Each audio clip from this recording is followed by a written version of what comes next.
What's up, everybody? We are following up with our Let's Play of Hell is Us. Okay. Hell is Us. This is probably like day 2 or day 3. And I could say that I feel like either I'm still adapting to what they intended was to be the play experience. My brain keeps trying to Ubisoft this thing where even though I don't have a marker and a bunch of checkpoints to hit, I'm just like saying, okay, well, logically, the map is only so big. So I'm just going to go around the corners, kill everything, and then loot, and then I'll end up with stuff. And then what I'm going to do is just figure out where that stuff's supposed to go. I find the menu investigative stuff not intuitive. Hey, what's up, Tommy? Yet, and I almost don't know if I have to pay attention to the side stuff. I want to, but it's like it's more straightforward just to follow the story, expand the map.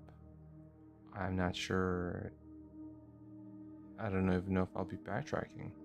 The thing is, I think that this feels. I compared this to like an old school Legend of Zelda game.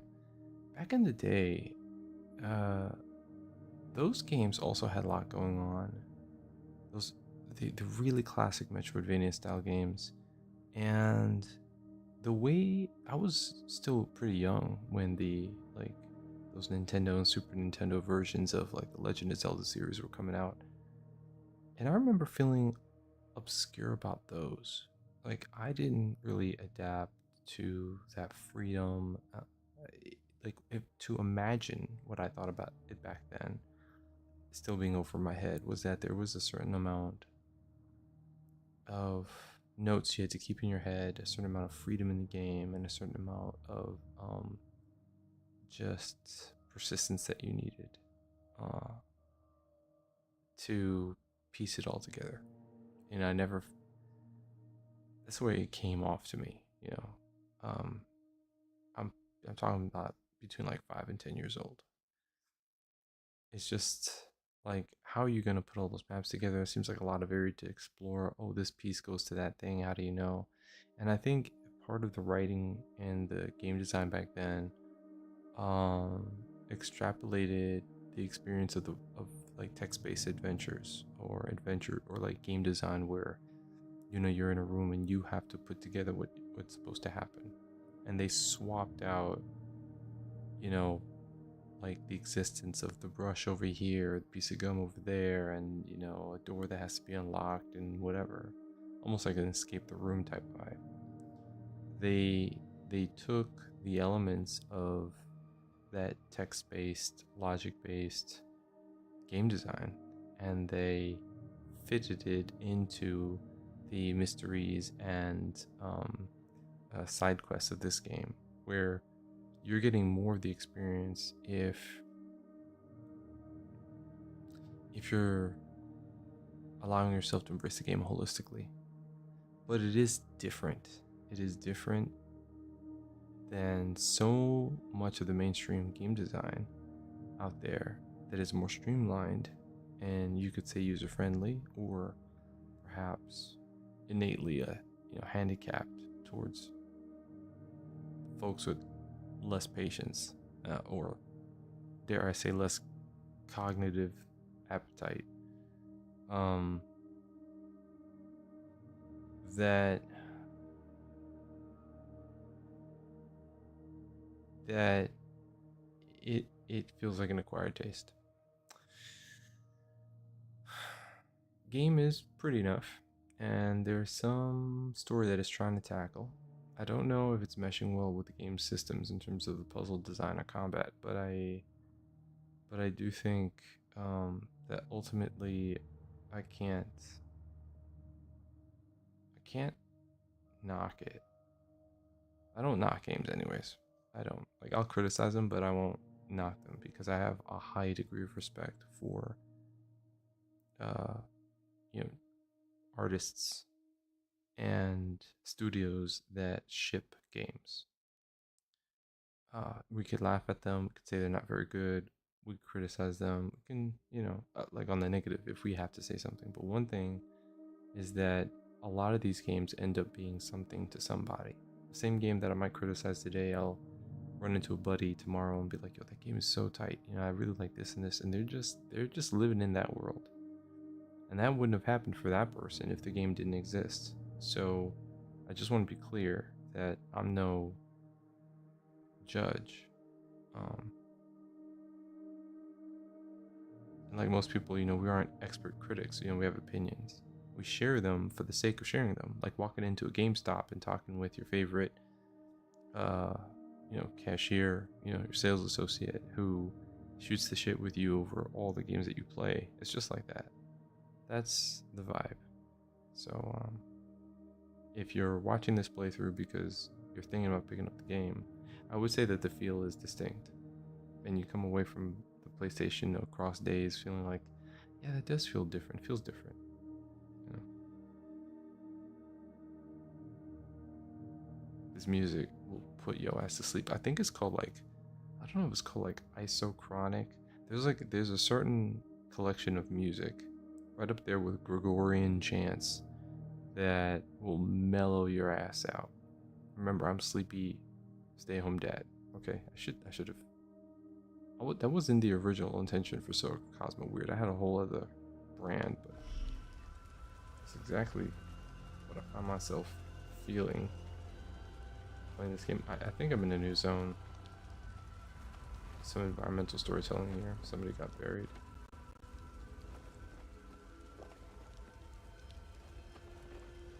Where's my APC, anyways?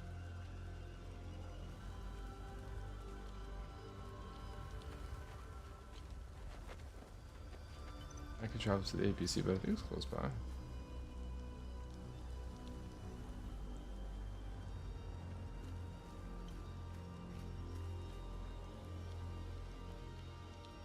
Might be over that way. Yeah, because... Oh, right. So...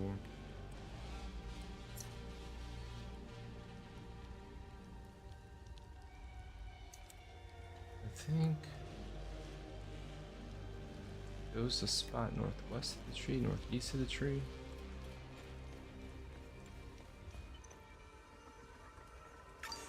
Did I go in here? Yes, I did. Yes, I did. So... Hey, what's up, John? How you doing? That's good, dude. That's good. What's this game about? It's like a mystery game. It's like a game with like a lot of exploration and puzzles. Some light combat. It's called Hell Is Us.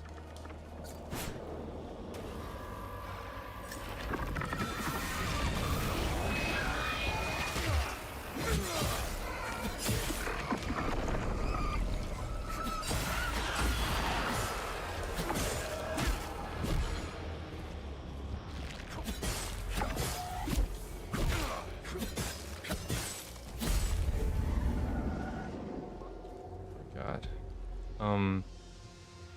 So you play the role of uh of like a man who's looking for his family in a continent called Hydia, in a landmass that has been ravaged by a civil war between two people. There's a religious kind of like people's you collective that um yeah, very faithful and very devout and to some collection of gods, I forget. And then you have a more militaristic, non-religious group that is almost like dictator, like almost like authoritarian.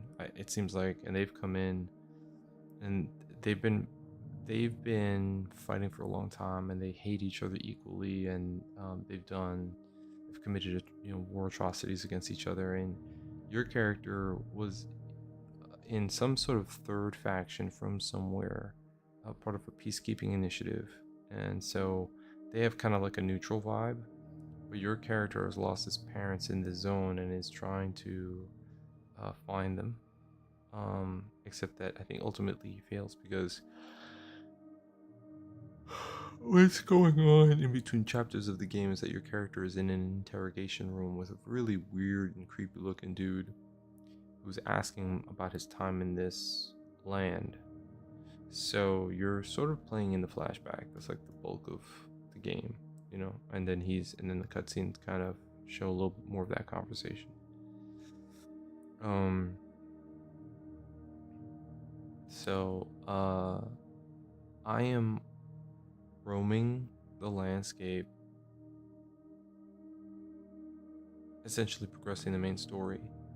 But what this game offers is a collection of what they call investigations. So there's quests, but they're based off of observation. They're based off of things you pick up that you have to deliver to people later on down the line that you would know to deliver to them if you remembered their character and what they were about.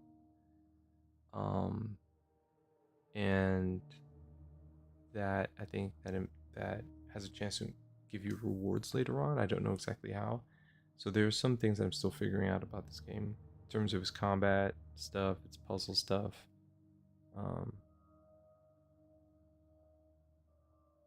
Yeah, that's Hell is Us. The title Hell is Us has to do with the Civil War and the outcomes of it. So I think the game is attempting to be kind of somber in that regard. There's a combat thing I'm supposed to do. When the ring around my character goes solid, I think I'm supposed to hit a button to get my health back. But it never quite works out that way. I always miss it.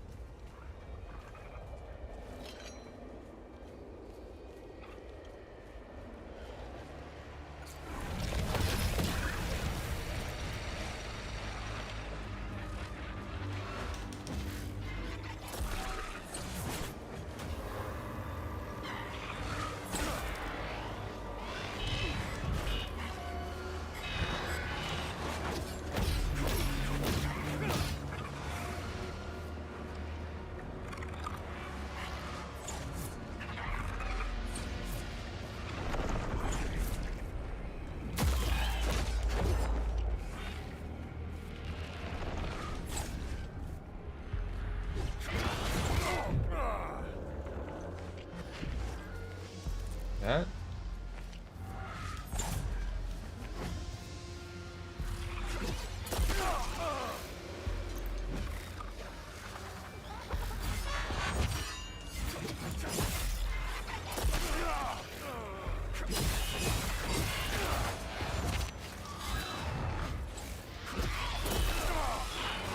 What's that?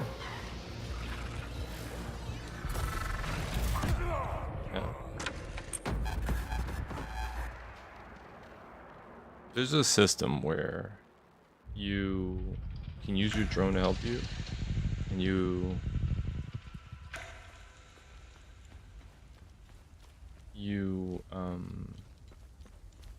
but as you lose your health, you lose your stamina, so it makes it a little bit more difficult for you to fight. So you gotta be real cagey with these guys.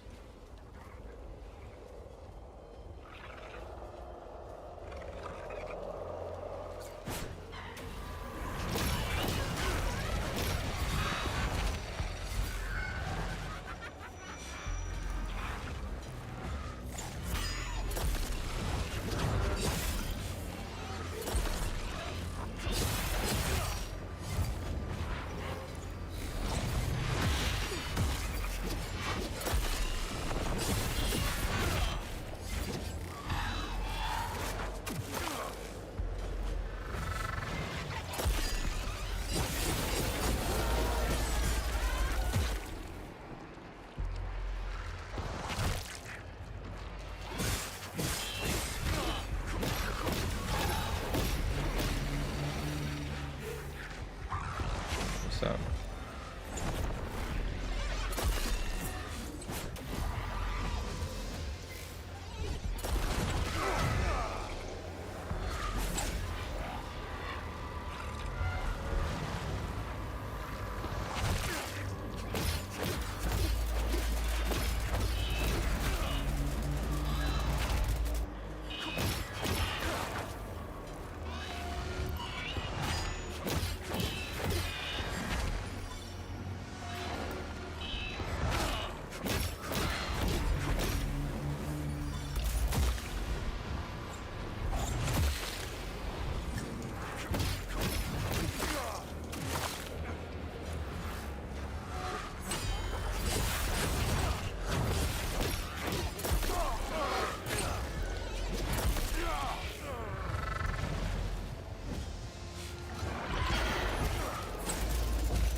Okay.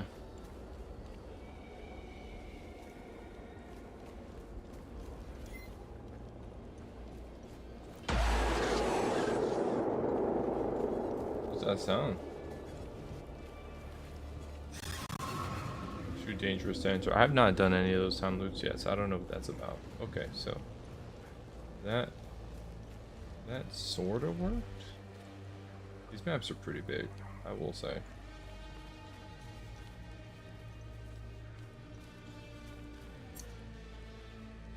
Northwest. I think I wanted to go northwest. You find stuff in the corners of this game and it really confuses me.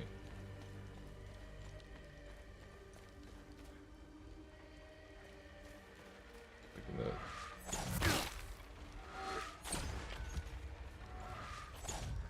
Cheap, man.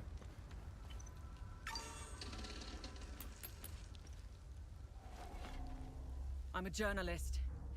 Article 79 of the Geneva Convention formally states that journalists are protected under international humanitarian law.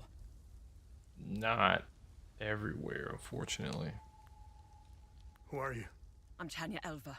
I'm an independent investigative journalist covering the Civil War.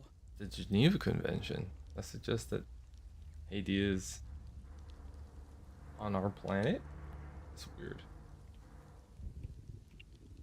Are you the journalist mentioned in this note? I have no idea who or what this note is referring to. You're barking up the wrong tree. Vitalis told me the passcode is Pentos. What's your connection to him? Oh, so we're on the same team then. Vitalis is the source of my story. We met for the first time at the Weeping Knight statue. I don't know much about him. He was taking me to the Vigil headquarters when we got ambushed. It's somewhere in these rocky ridges.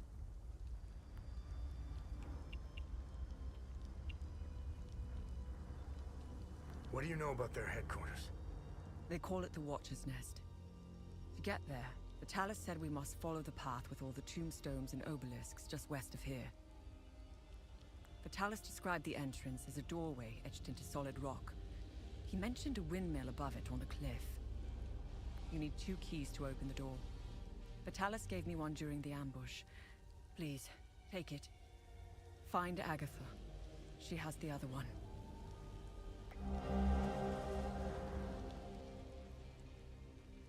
Open the way to the Vigil's hideout in Basilla Hills.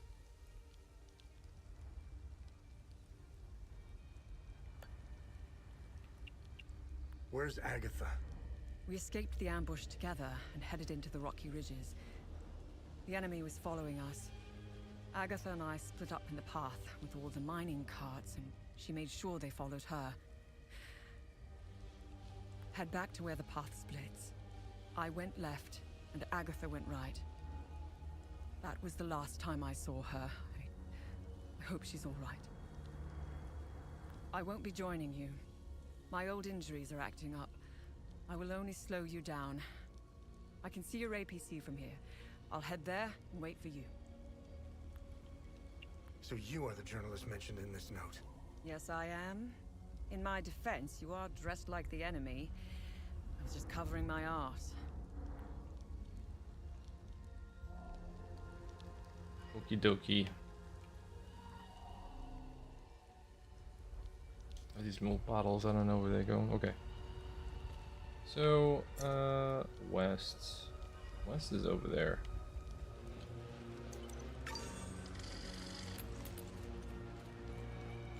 Rocky ridges. Shit. What? Do I have not have a way to deal with that? I don't have anything that shoots.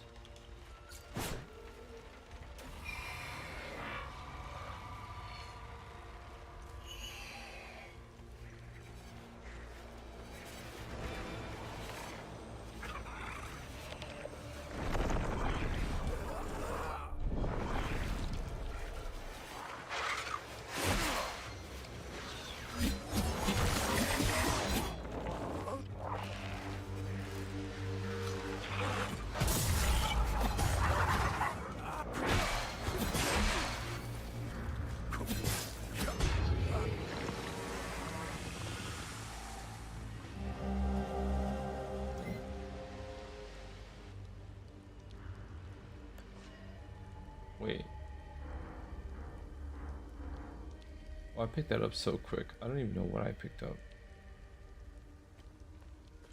Hold up.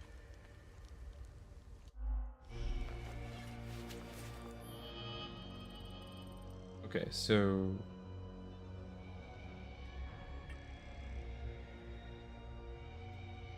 we got the key. Okay.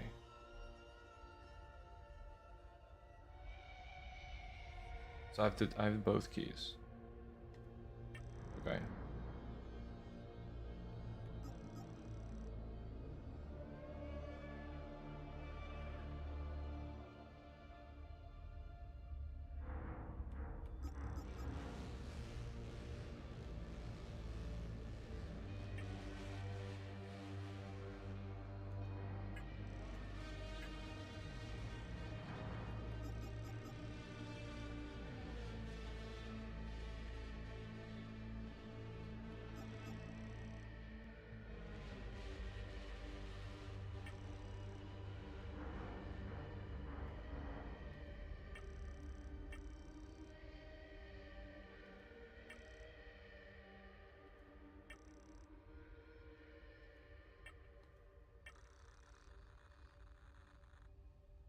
Death from above. Unit lifts the user to a dominant altitude that can be leveraged into an aerial assault. Rank 1. Okay. This is forward charge.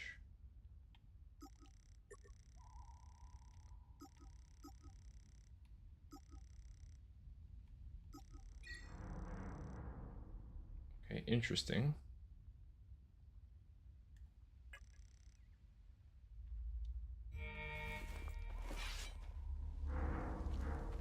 Character is hurting. Wish I had some.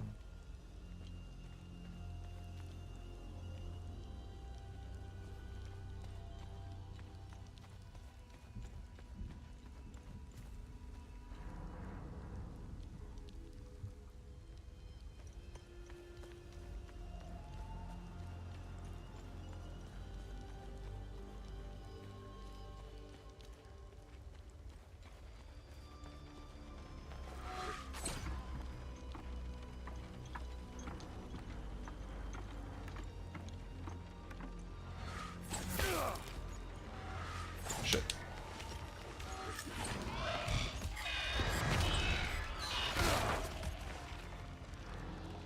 Shit. Oh, man.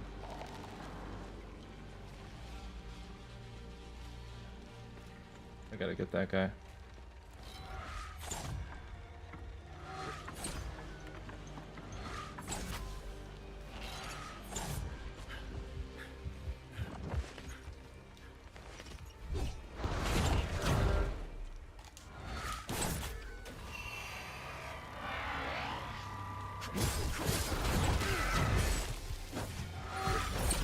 Hell.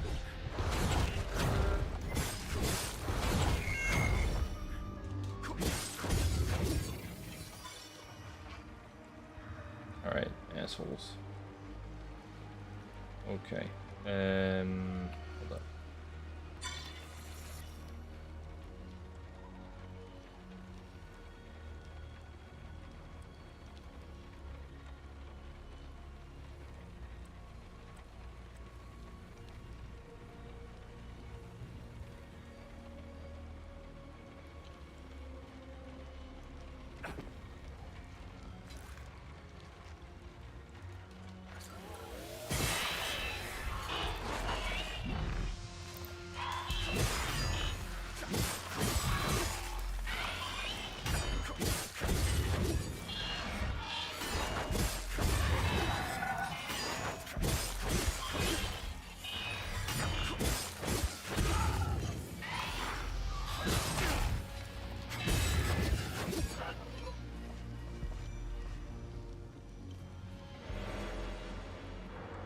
Limbic battery small.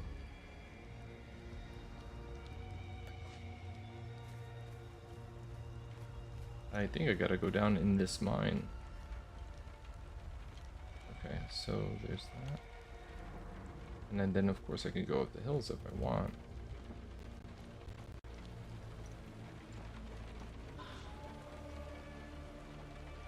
Let me just check my inventory real quick.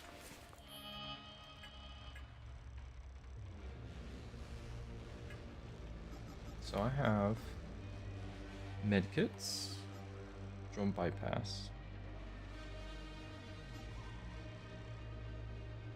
limbic restoration, and then I have how many spots? 1, 2, 3.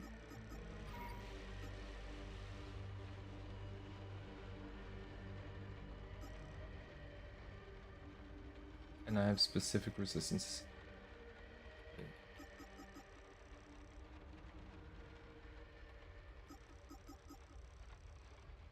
Okay.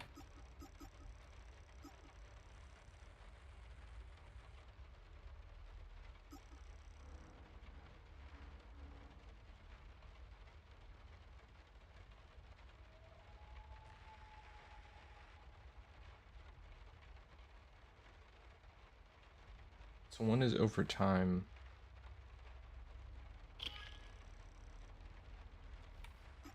This is instant. What's this do?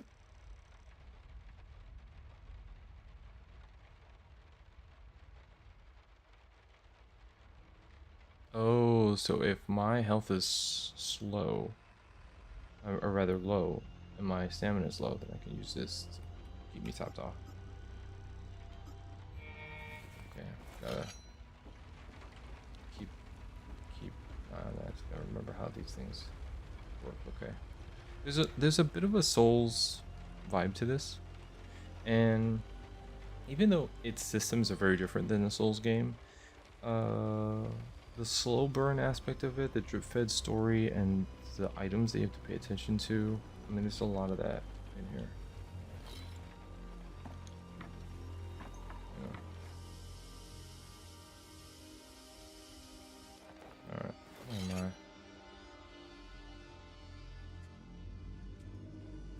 Oh, and you know what? I don't even know what my loadout is. Hold up. So the glyphs here are perfect guard on the sword,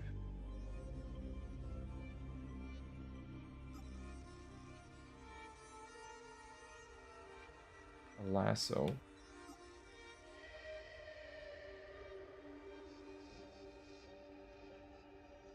and a rage spike.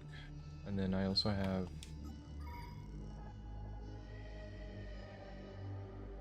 limbic mending,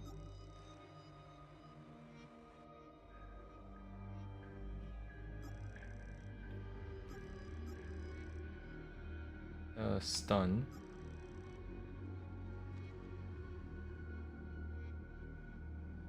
and another stun of some sort. Okay. Okay. What's this bunny rabbit?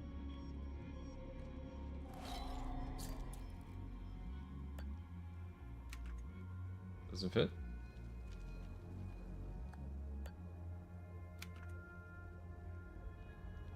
I need to find a key with a kind of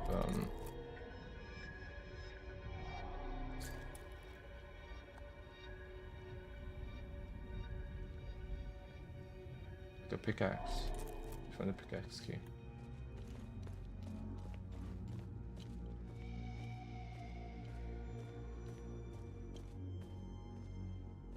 Oh, and there's no map. You have to like memorize the map and know where to go. Like you get a compass, but you get no mini map. The closest thing you get to a map is yeah, the closest thing you get to a map. Like what's in exploration? You have good deeds, which is the people you gotta get stuff to. Mysteries on the map. It tells you like the general. Just, you know, so obscure. Limbic anomalies. I don't even know what the half this shit is, man. The tutorial's not great. Alright, so I have to remember that I need a key. This is one of those, it's like one of those games where, you know, back in the day, if you played like Silent Hill, you would have, maybe forgotten things, so you would have used a like a pen and paper. Like it just, I mean, I don't remember if they hooked you up with the map or I just was too scared to rely on it, but.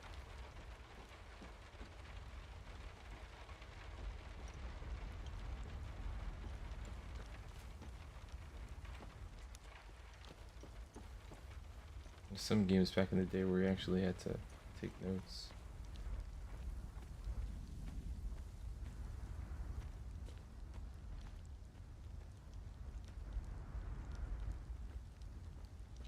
Oh, and he doesn't jump. So you can't scramble up areas, you can drop down. Just pay attention to the path that you take, and it does not jump.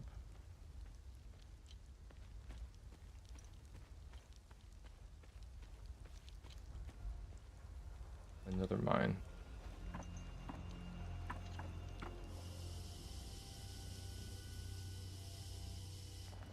So I've been playing this as well as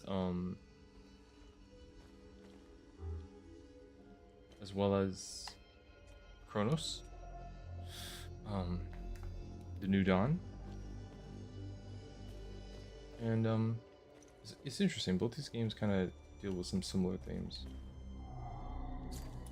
In that pickaxe, where is it? I need a key that can unlock all these doors. I don't know where that key is. It's 2 mines.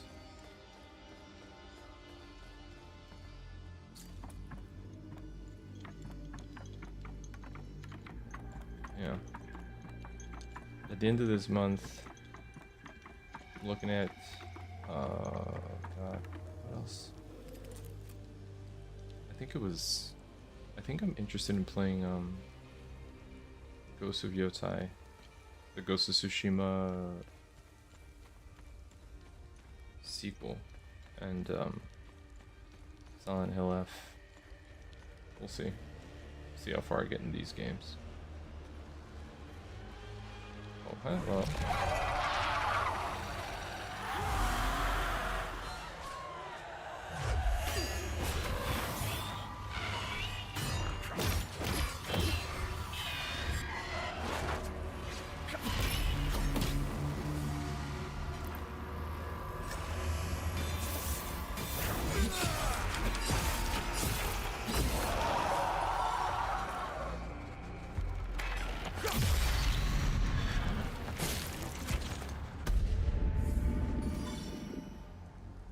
That is how you do it.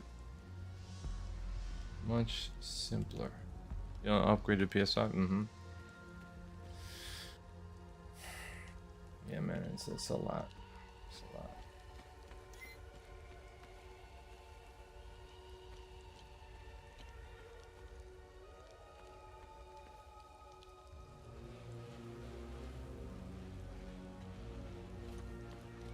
What the hell is this?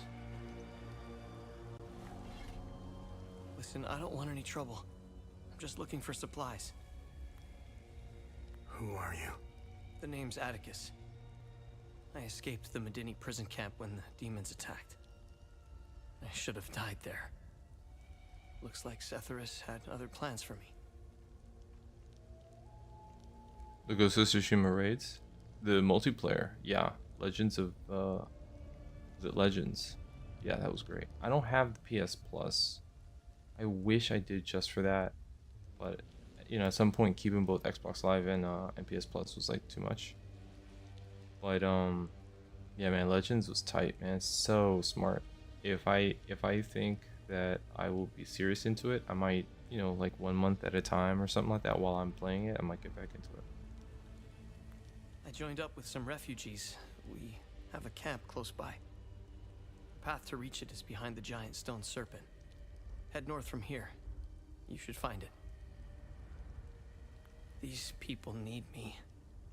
They're in bad shape. I'm out here scrounging for supplies. Have you seen the destroyed ON vehicles on the road? They're northeast of the Weeping Knight statue. If only I could find the keys and get it started, I could take these people to my father's farm in Sinedra.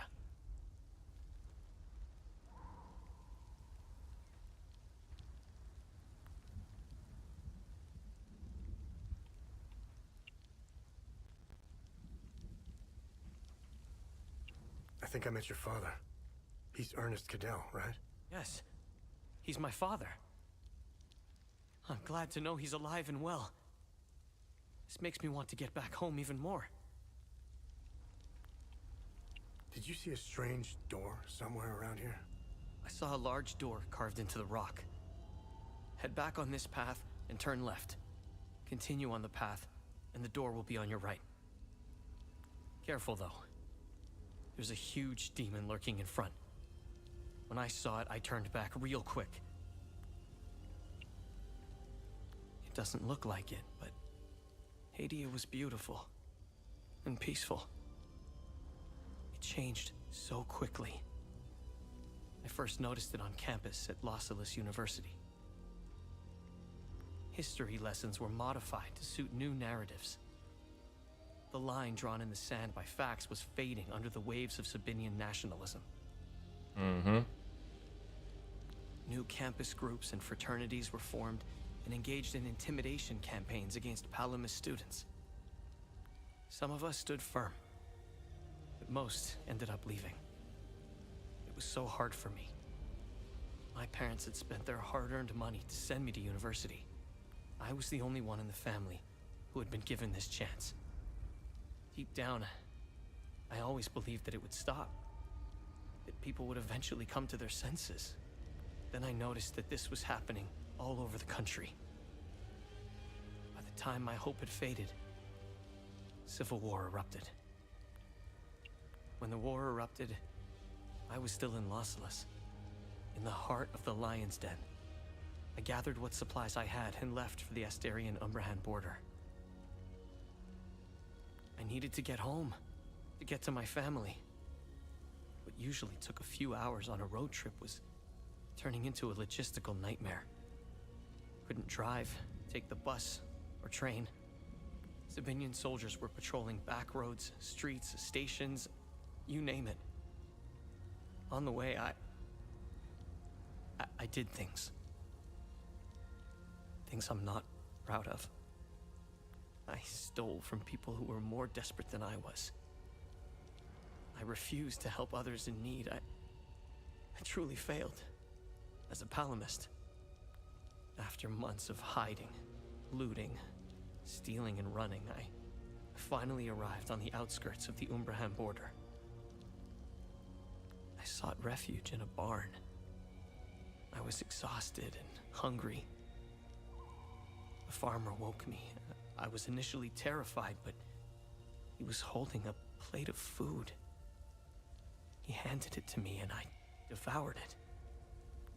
He said he would return with more. He turned out to be a Sabinian farmer, feeding me to buy time until the soldiers showed up. It worked like a charm. That was the last square meal I had. After that, prison scraps if I was lucky. Did you know that the peacekeepers had an outpost in Medini? They stood by and watched Sabinian soldiers rape and murder Palamists in droves. I'll tell you what they did care about. Their medical supplies and food. That's it. If they claim they never saw the Medini prison camp just outside of town, they could sure smell it. I guarantee you that. The stench of death filled the air for kilometers. They had the numbers and equipment to stop what was happening. They just stood there and watched. Let's just say, I don't hold them in high regard. Wow. Let me tell you about Sabinians. The guards at the Medini prison camp would sometimes open the camp gates to Sabinian civilians. They would enter the gates of hell to spend the night beating, killing, raping, or any other twisted pleasure they could imagine. These Sabinian civilians wanted to settle old scores. Do you know what their grievances were? A wealthy Palamist who would refuse to give them a job. A farmer who wouldn't lend his tools. A man who had stolen a girlfriend. Petty disputes were settled with crimes against humanity. That's who you're dealing with. I despise them with every fiber of my being. Yikes. They are my brothers and sisters. Our faith and tragedy bind us. We will overcome this. We must. Now, more than ever. May we all stand in our Lord's gaze. They are not our Lord's doing. He would never unleash such demons upon us, no matter how much we've sinned. This disaster is the work of TR, the great two-headed serpent. You want proof? If they were from Setharis, they would have only attacked the guards back in Medini. Once the strange anomalies appeared, creatures materialized everywhere out of thin air. It was surreal. The Kata describes a place called the Himalara Fields. TR made the great curse, and his demons dwell in that place. I believe those anomalies are doorways between our worlds. Oh wow. Can I give him something? I just have that. You give him the keys. Yeah, so this game deals very heavily in like, it's like, you know, like Fallout 4, war never changes. It kind of tries to address some pretty dark ideas.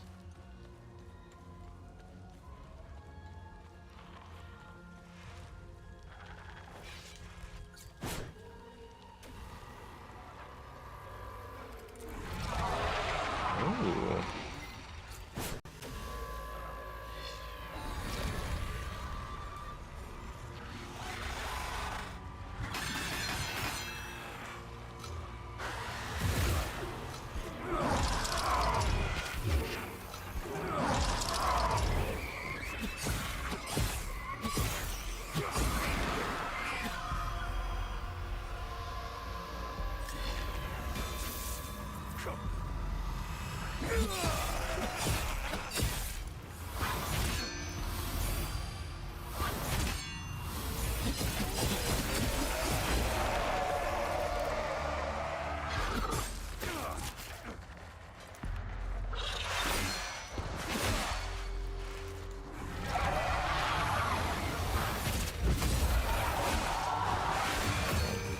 Okay, did not work out as intended.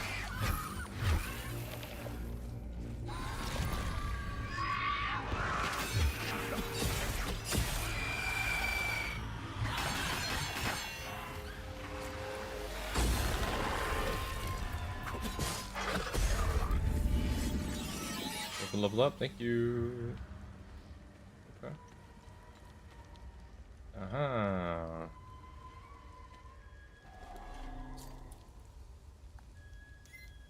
Handle on this side.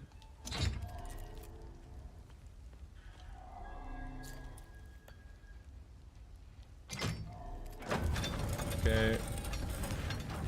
I'm in there, baby. The Watcher's Nest. What's in here?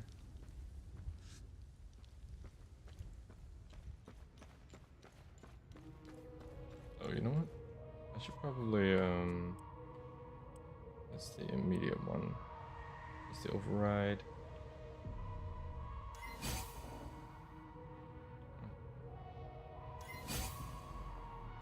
And then this is the... Yeah, okay. That's right, I'm all good for the next fight. We must... Vigil members, we must open Pentos's coffin today. No more delays. It's directly beneath this floor. Just go through the hole in the wall. The coffin's mechanism appears to be locked by this riddle. Through his name, his title, the symbol of his order, and the date of inception of his order shall the path be revealed. We solve it and proceed to our next phase. Let's finish this. Through the name, through his name, title.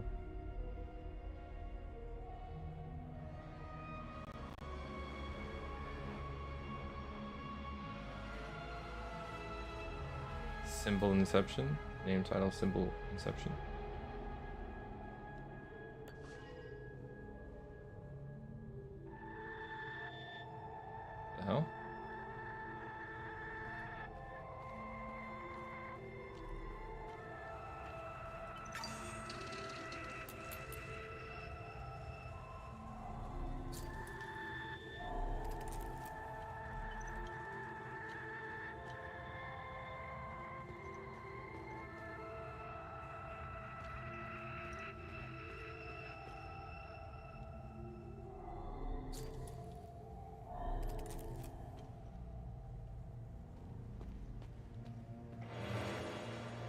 this?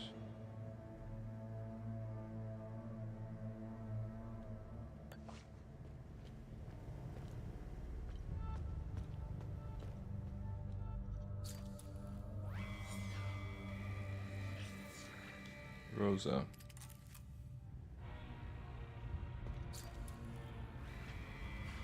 Dio.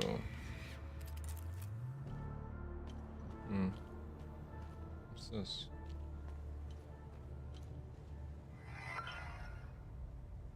Oh boy. Vitalis' personal notes.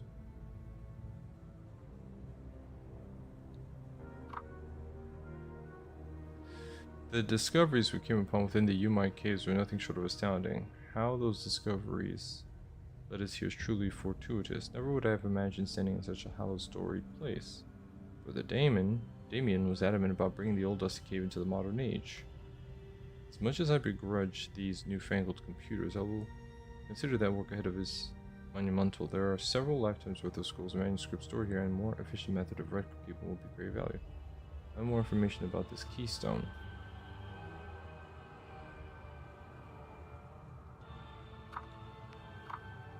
Now that we are properly settled, we are ready to delve headlong into the mysteries of this place.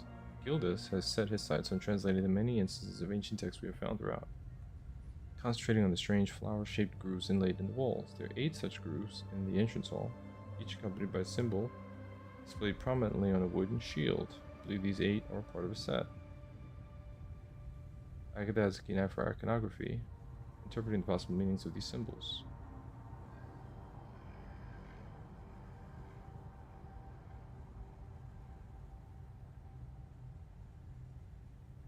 Flower shaped.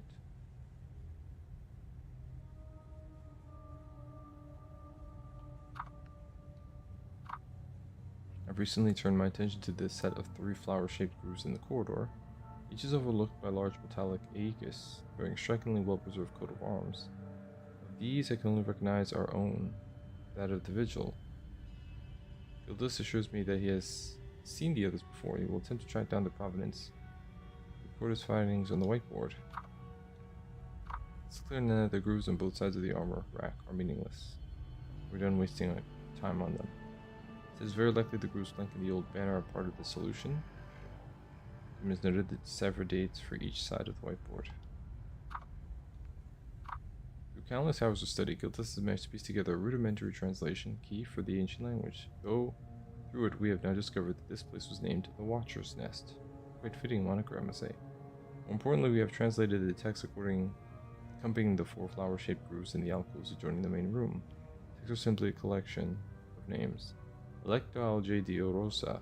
Upon further research within these scrolls, we discovered these are the names of the last Pole Guard generals, the so-called Wardens of the Ire. What is the significance of their inscription here? Each stone uncovered multiple questions. Yesterday, a rather significant earthquake put our operations on hold. Generators failed and we were thrust into darkness. We were just now getting our infrastructure back online. A section of the wall in the main room is crumbled, revealing a hidden burial chamber, believed to be the tomb of Pentos Algea, the founder of the Vigil. Unbelievable that a sealed chamber should be found right under our noses. What good fortune. The chamber is a veritable treasure trove of revelations, along with sarcophagus, ornate illustrations adorn the walls. Once the rubble is cleared, we will host Gildas down to the chamber, that he may begin to translate the ancient texts. That may just be the lead we have been hoping for. We found 4 flower-shaped ceramic tokens inside the tomb. They share perfect symmetry with the wall grooves, whose purpose has evaded us since we first entered the place. Everything is beginning to fall into place. The tokens are clearly made to be inserted into the grooves. There are 4 tokens and 4 distinct sets of grooves. I believe this mystery must be linked to Algea somehow. Perhaps the grooves represent his life, his accomplishments. We are so very close to the solution. Right. The Umal Caves expeditions yielded 2 significant revelations. Confirmation that the calamity is real, and the existence of a plan to stop it, the so-called failsafe. We know nothing of this failsafe, nor of the artifact we recovered. All of these tomes, and not a shred of information. Whatever machinations the Foal Guard of old had in mind, they were intent on keeping it a secret. I fear it is now lost in the folds of history. It seems to me the artifact may be part of a larger mechanism. Perhaps it is a key of sorts? Does it open another tomb or vault? Are there more such keys? It is clear to me that this artifact, this keystone, is a critical piece of the failsafe enigma. We must continue to pull at this thread until the truth reveals itself.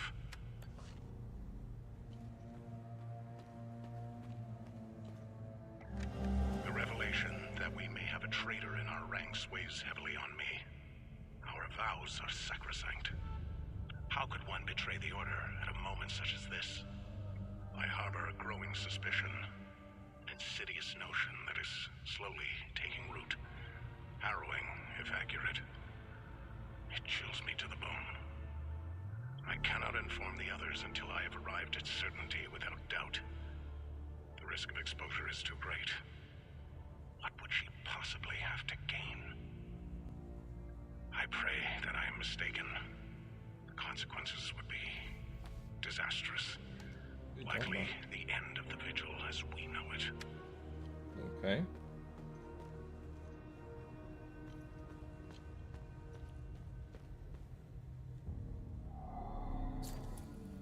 Okay.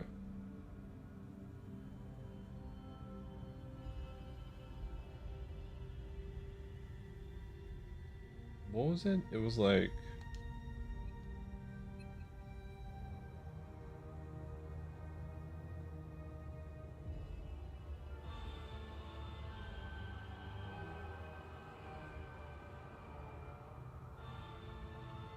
It was like name, order, date of deception, and... Oh god, what was it?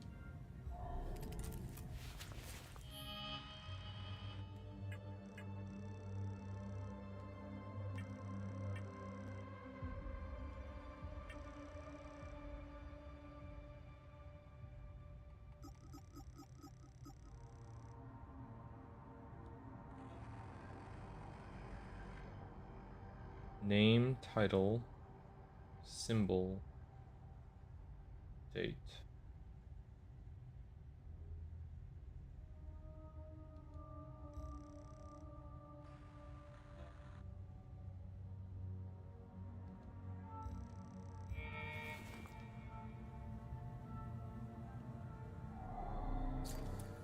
So name is the order of the eye.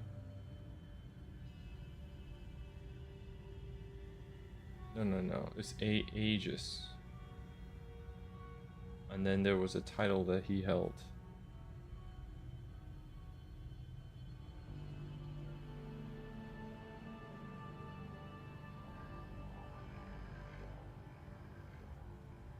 And the order of the eye, and then a specific date of inception. 1512 to 1513. I don't know what that means, man.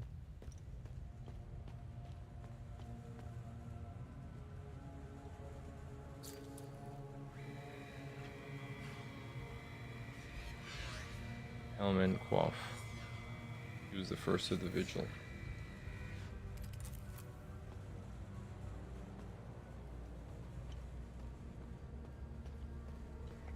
The tomes scattered around this hallowed ground speak of Pentosalgia, the first of the Watchers. It was Pentos who recognized that the calamity would always remain a threat. From the ashes of the derelict Fulguard, he forged a new order to carry on our sacred charge. His foresight and tenacity are the reason the Vigil still exists today. There must be a reason he chose to conceal the existence of the failsafe and the keystone. Truly extraordinary that we should stumble upon his tomb after all these years. I pray it contains the answers we seek. Uh-huh.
I don't know a damn thing yet, so don't rush me. Let's go down here and see what's up.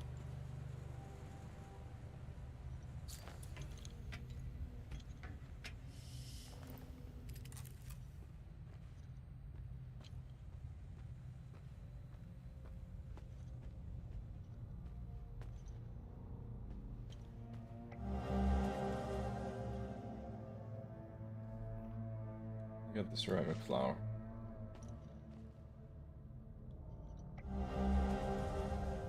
And I got a limbic rod.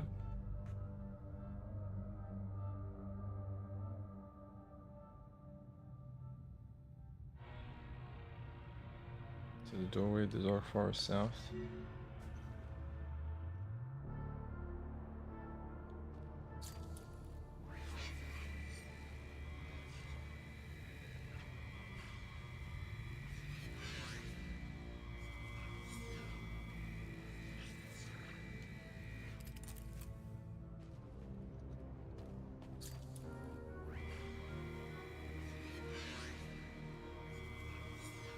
He ordained a new warden of grief in 1501.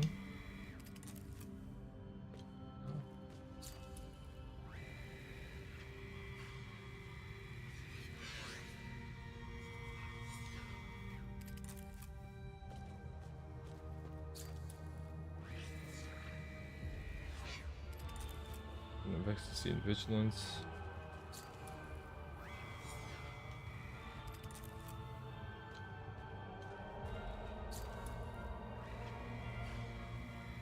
Warden of grief is that droopy thing over there. But, I mean,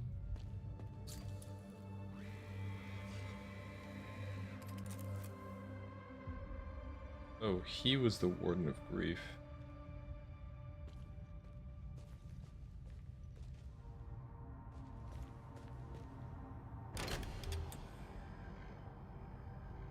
Algea Pentos was the warden of grief.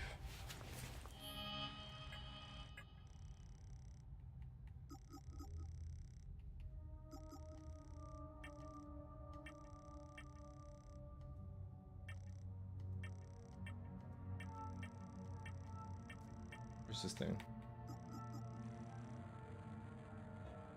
No, that's not it.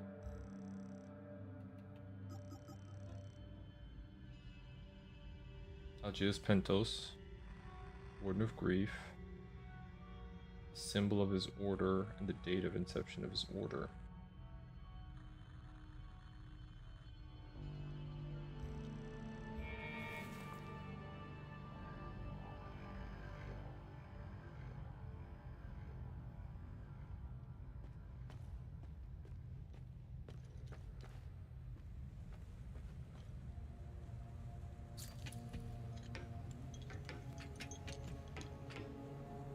Okay.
I don't know what that means, really.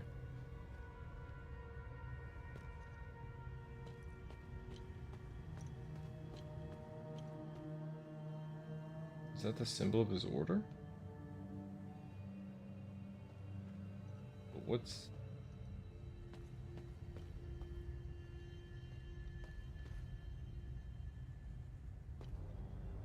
Oh, Does that mean that one of these is the date of inception and one of these is not?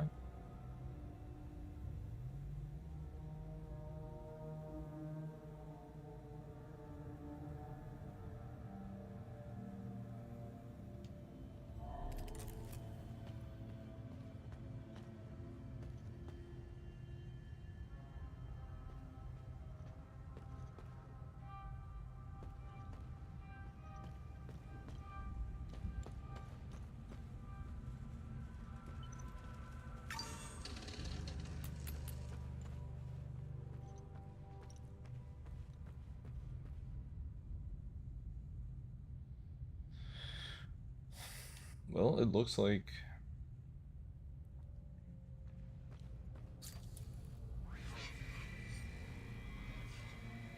I did 1513. Okay.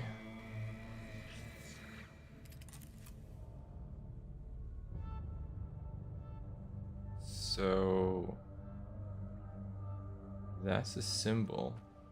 I love. What's that damn thing say again? His name, title, symbol of his order, date of inception of his order. Name, title, symbol of his order, date of inception of his order.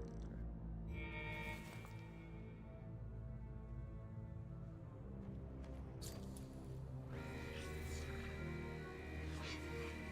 Vigil was founded in 1513.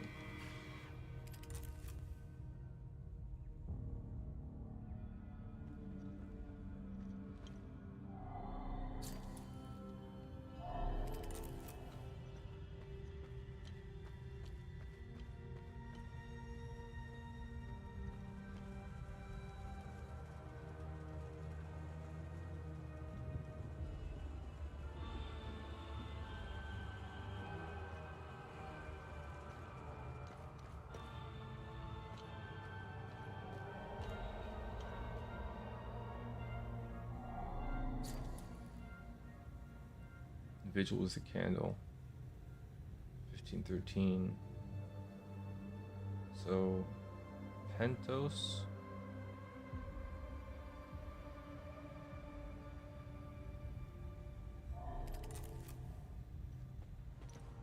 And his title. Candle in 1513.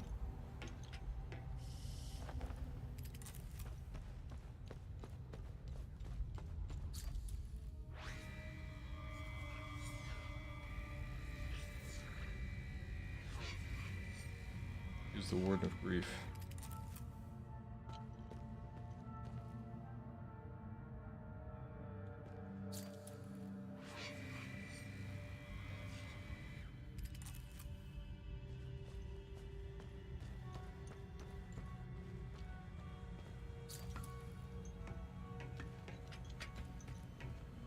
Alright, so it looks like I would have to go in here.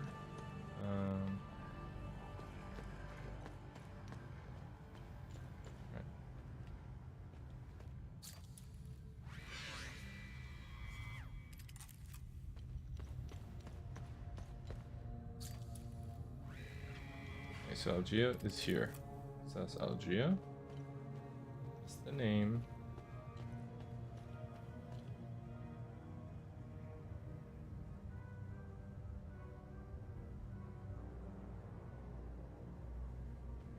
Then I would go over here. That's his title over there. Then I would go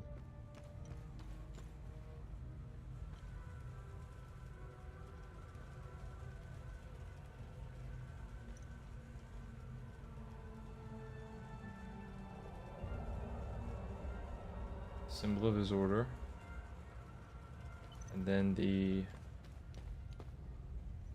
date of his order.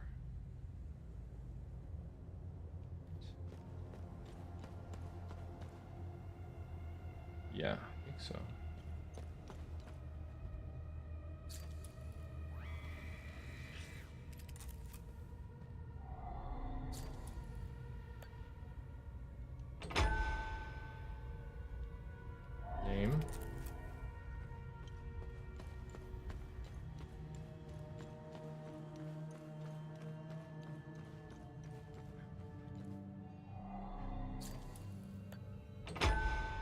title.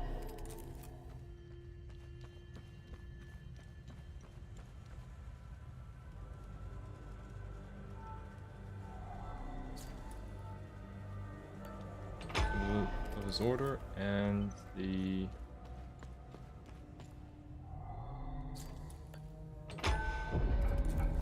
date of his order.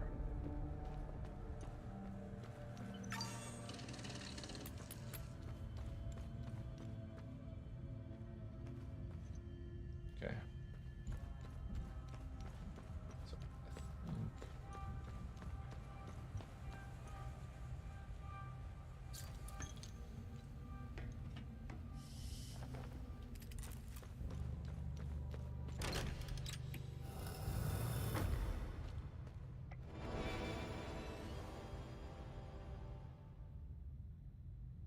Avenger's Essence. Retaliate with tremendous fury, increasing damage dealt after parrying. Mark of the Betrayed, a passive relic. And then I got the Blue Flower Scroll. An old scroll written in ancient language. Elaborate illustrations adorn the page that feature a blue flower found in Pentos.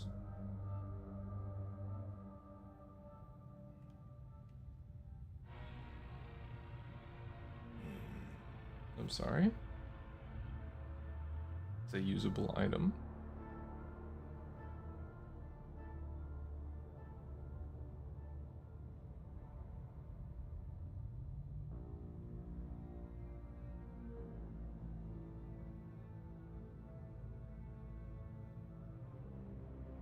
What?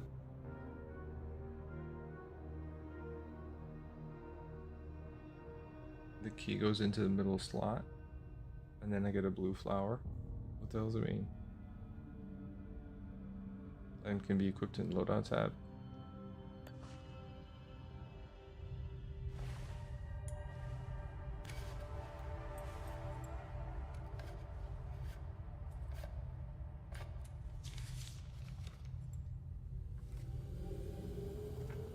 That's interesting. Tanya? I made it back to your APC and figured out how to access your drone's controls. Oh, great. Bring back that scroll you just picked up.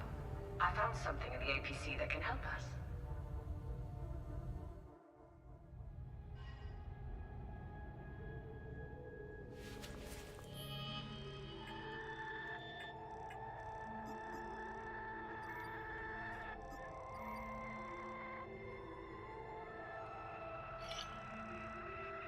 Okay. Well, I just got a new item. The passive relic.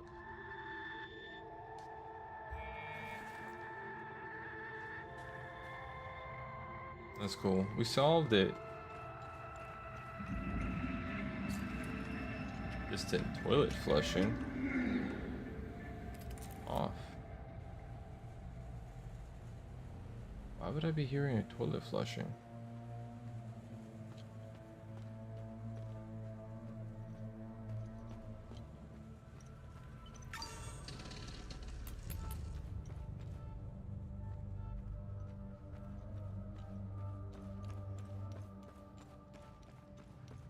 Weird thing.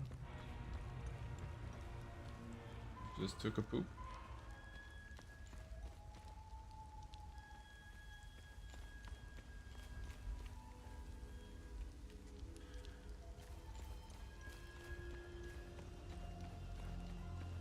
It was interesting how they added all those details there, make you kind of really think about what you were reading and stuff. That's kind of cool. Okay. Can I go this way?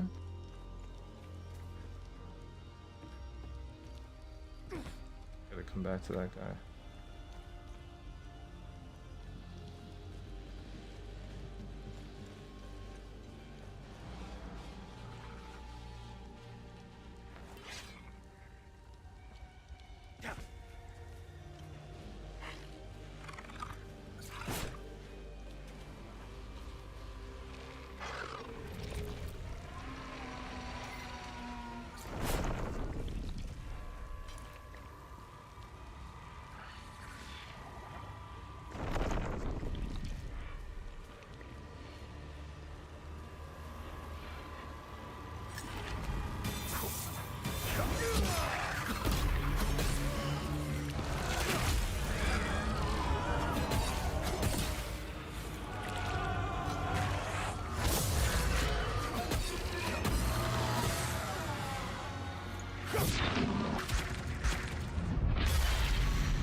That's right.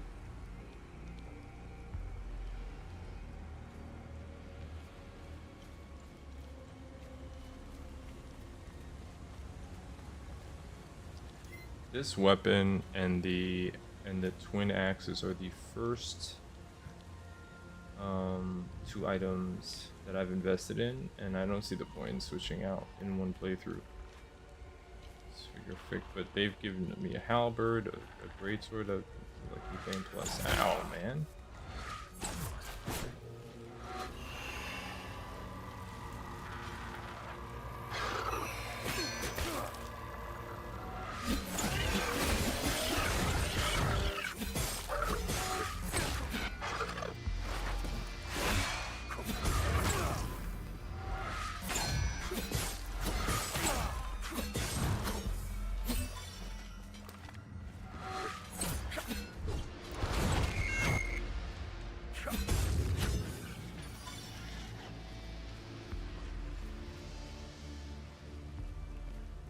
There's the APC.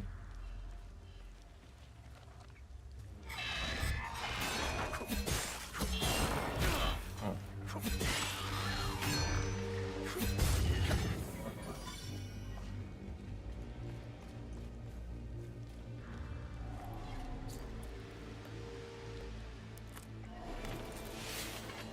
Olympic polearm, yeah, you see?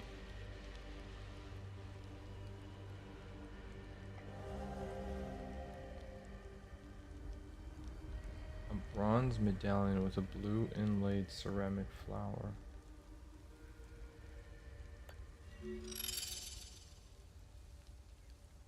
Bruh. Mystery solved. Man, how would I... Oh my god. Bro, there's no guarantee. Like, how would I... Wouldn't have known to come up here? How many things I'm already missing? Oh wait. Before I go into the NPC, I'm going to do what this other guy said, which is to go north of the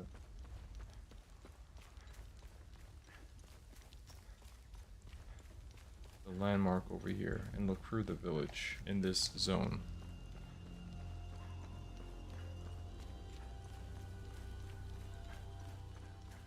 Past this point.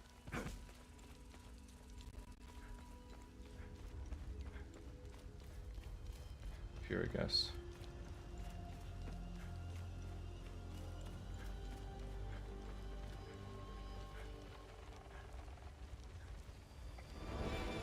Surge step.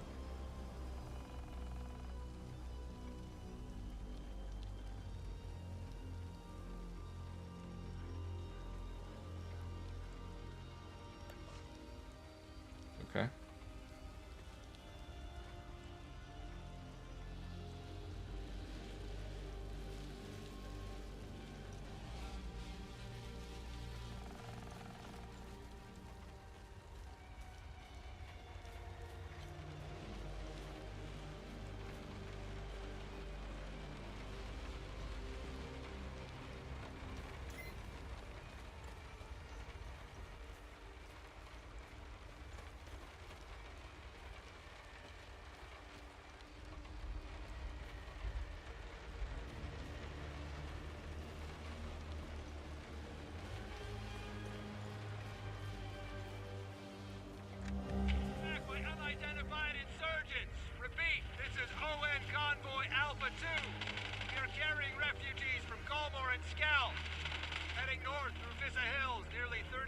Refugee Camp Romeo.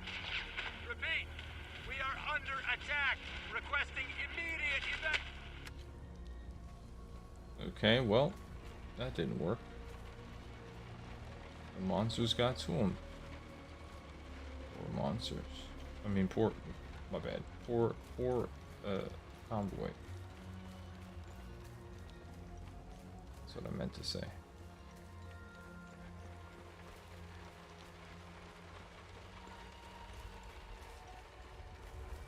Hello.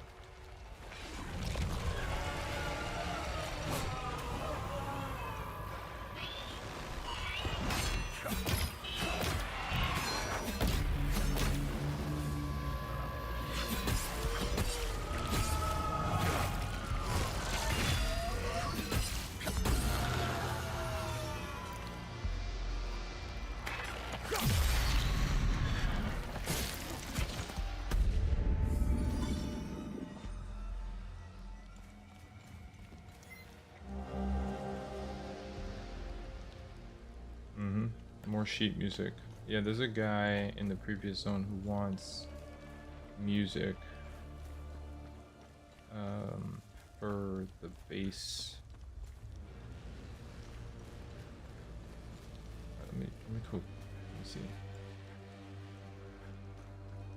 Okay, check that out already.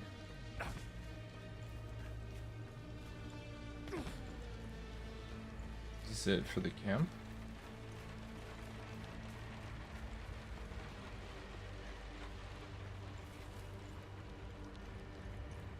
Could have been everything.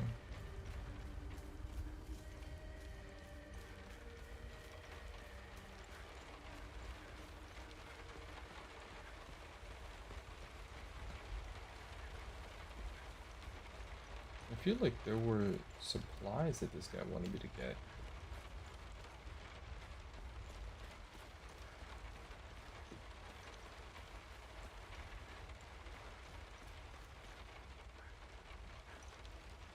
I don't see anything.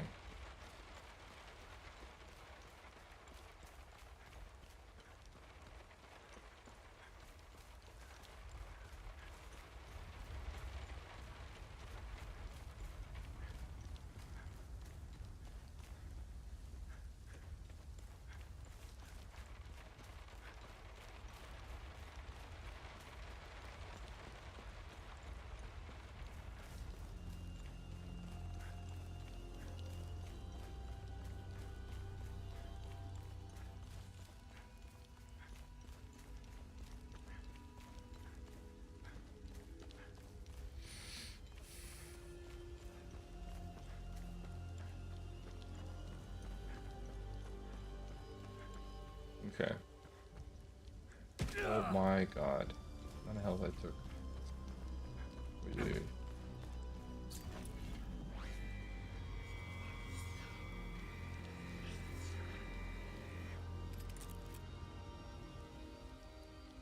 Follow the serpent to begin your ascension.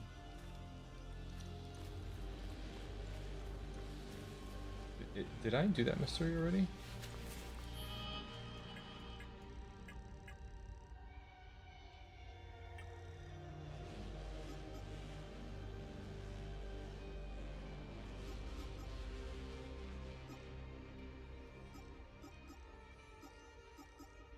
I got lucky break. Done. I don't know if I.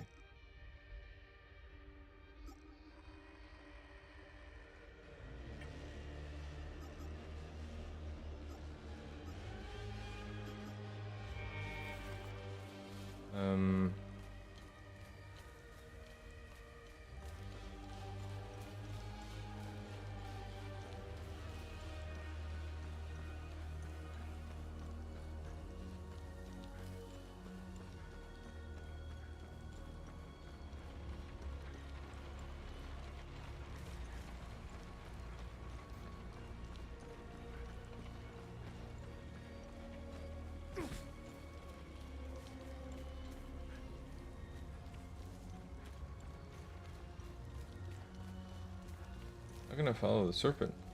If it goes up there, I need another path.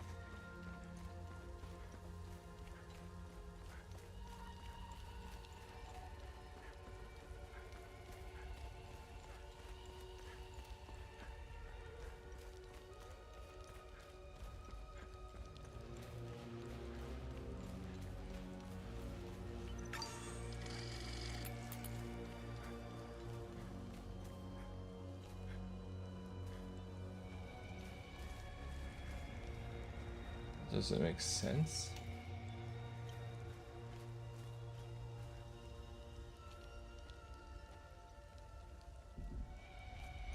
Oh.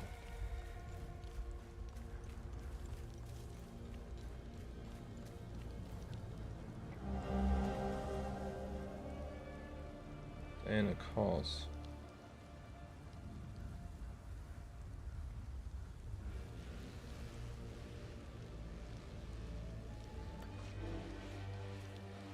Death's door.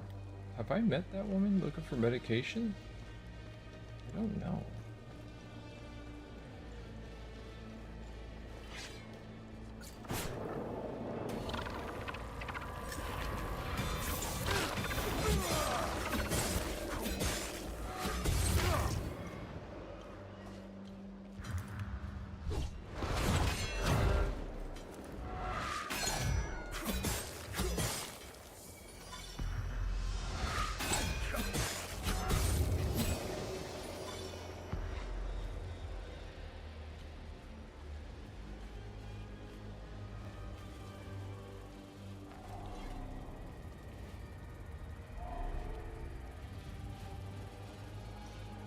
So I have this oh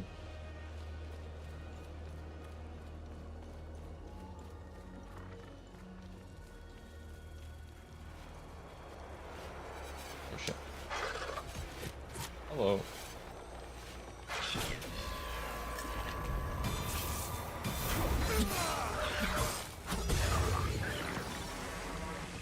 Luke Guardian was killed.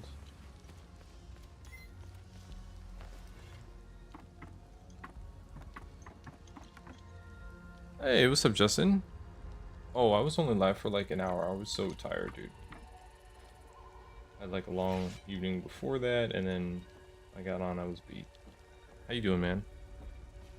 We'll probably get to some more of Chronos tonight.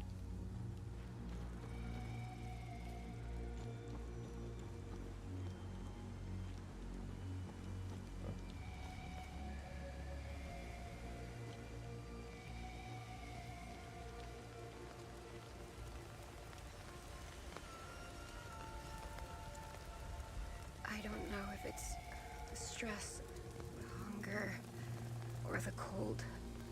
I need the medication in my suitcase. I found this lady's medication. And I have no idea where it is. What else could possibly go wrong in this hellhole?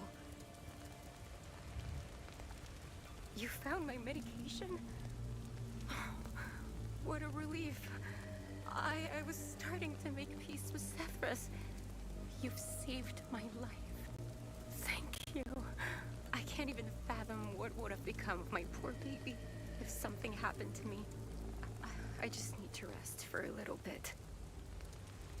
Picking up some grub? Cool. You found Mrs. Cross's medication?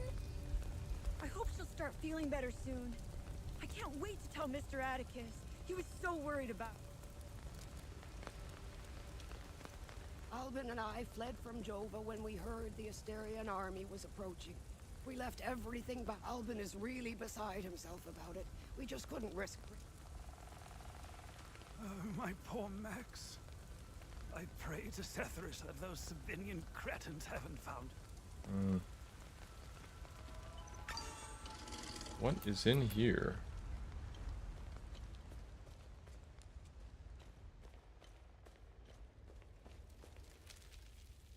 Nothing. What's up with that? That's weird.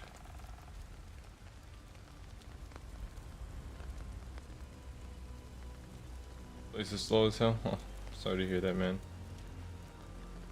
How long have you been out on the mission?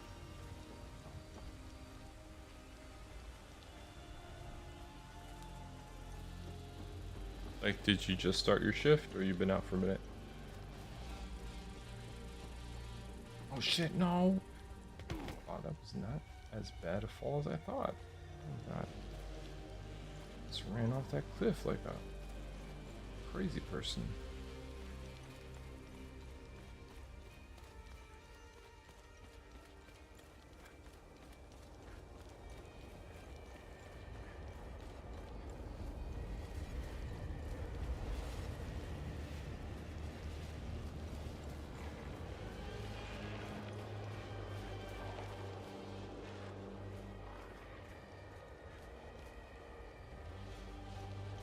Half an hour? Okay.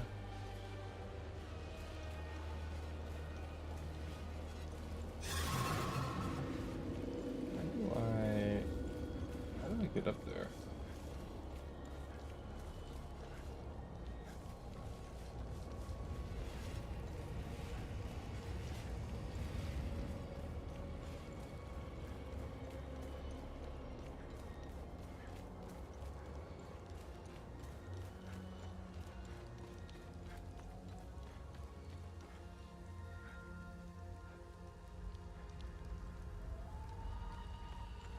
Oh yeah, bummer, dude.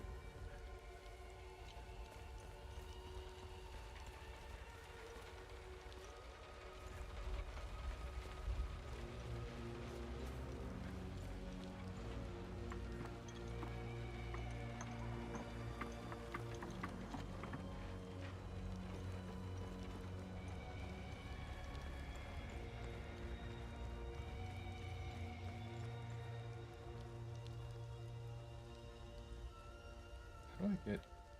Seems like I would have to.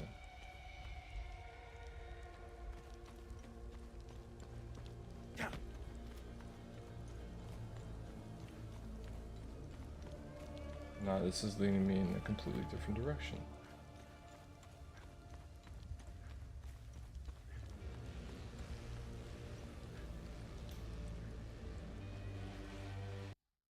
A Prius? Oh, okay. Yeah, it's like you're able to save like a really good amount on gas. Our camp is due north. It's on the other side.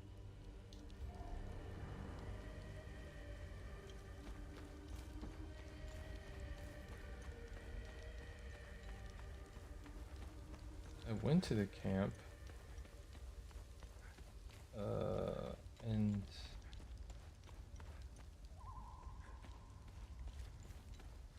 I don't know, I think he wanted me to go get car keys? I don't have the keys for there or there. Okay. Dead end.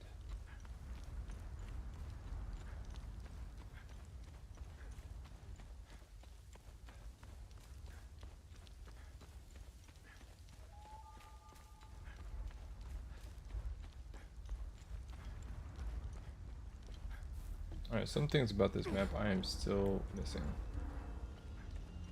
I'm not sure. I'm trying to find that, trying to follow that serpent to its head, but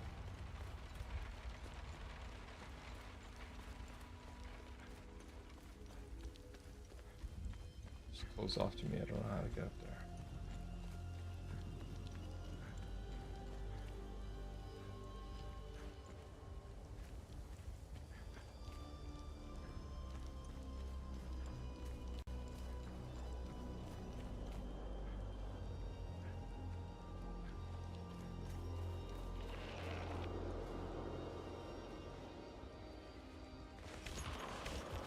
What happens if I... Oh, they don't let you cheat. They don't let you cheat. Oh, asshole.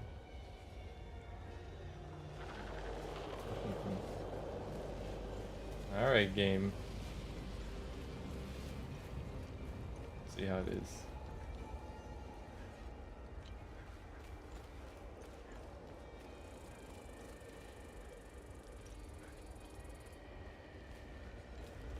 It's not quite clear. I need something else.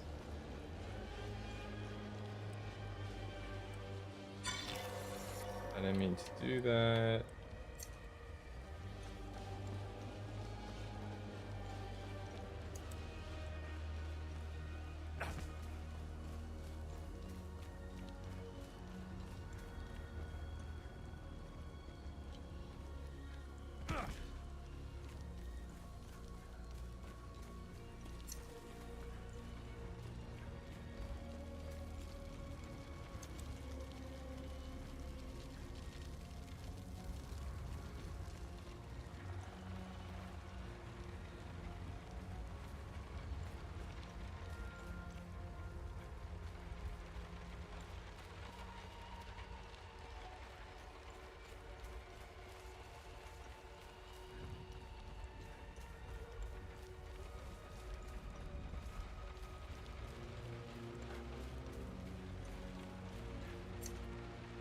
Yeah, the guy said north. I am north. And it is like not clear how the hell you're supposed to get there. Like this looks like this would have been the route to the town, except it's all closed off.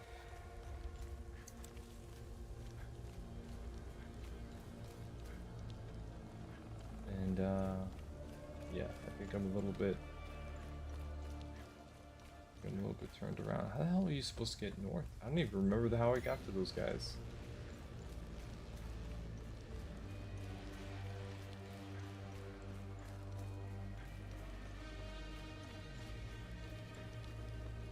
Yeah, serpent. Interesting puzzle, man.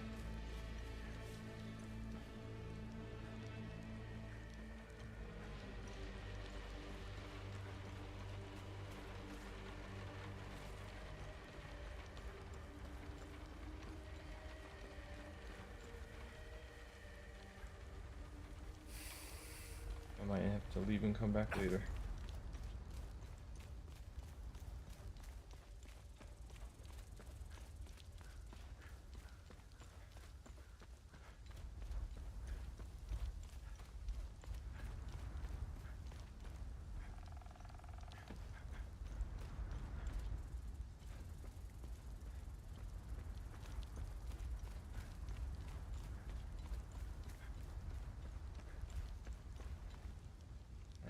I think I went in here before. Okay, well.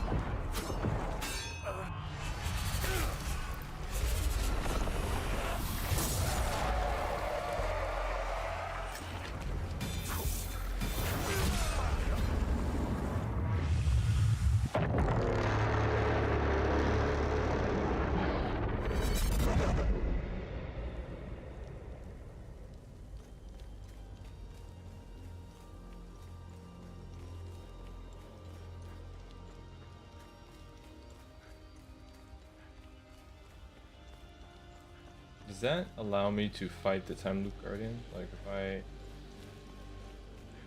that sounds specific.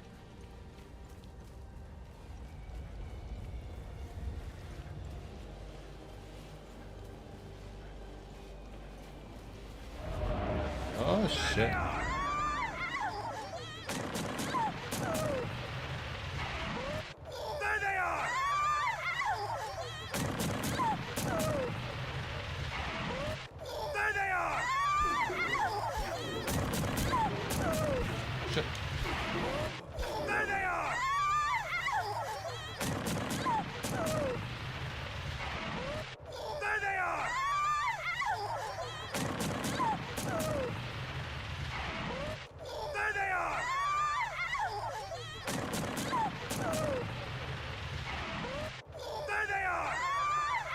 Just dying?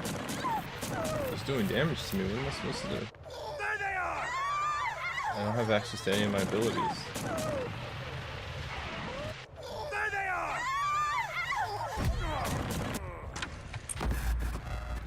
Yeah. Focus. Now, continue. Yeah, okay, so you dive, you go to the center, but then what? And, oh yeah, so... My poor Max. I pray to Seth. Albin and I fled. Albin is... Thank you again for finding my medication. I can't even fathom what would have become of my poor... You found Mrs. Cost.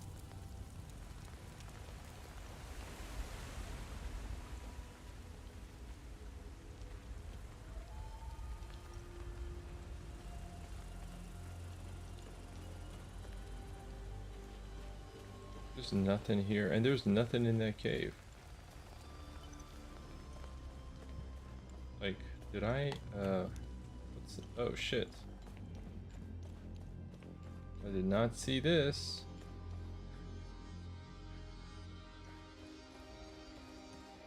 It was locked from the other side.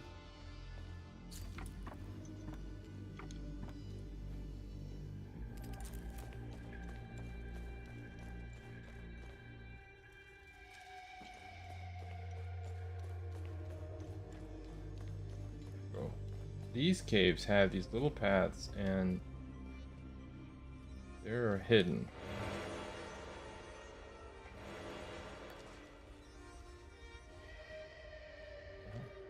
What's causing the light? A lantern?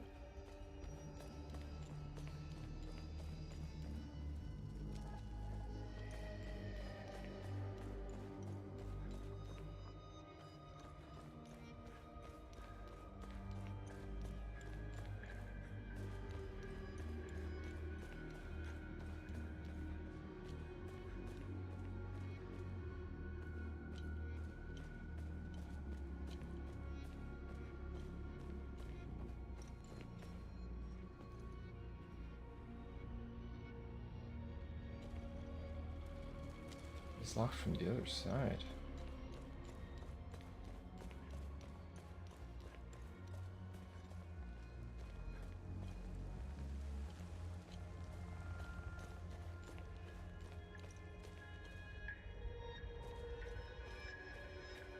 Wait, what?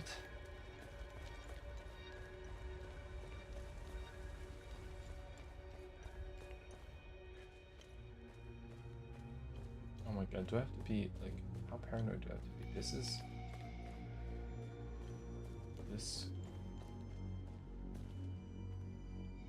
closed off. Is there another, like, really small path that I would not have noticed?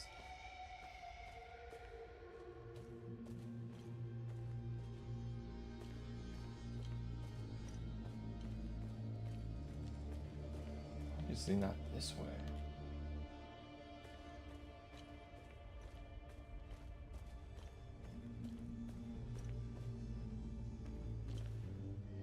And not in there. Oh man, this was weird.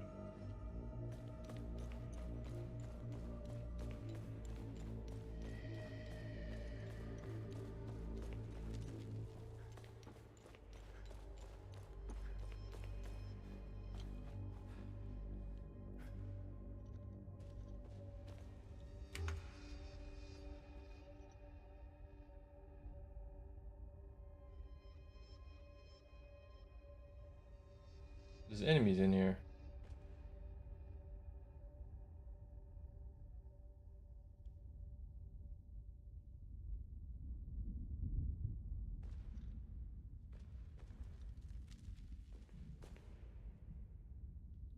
How do I get over there? Looks like the way would be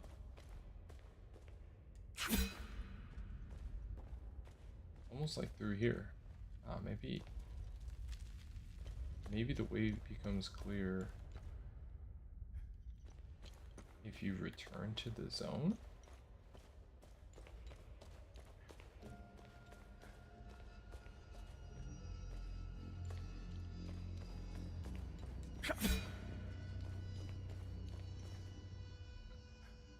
Yeah, 'cause this shit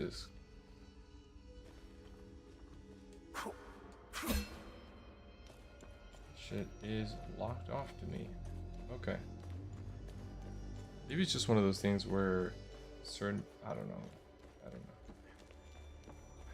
Frustrating, I have no idea.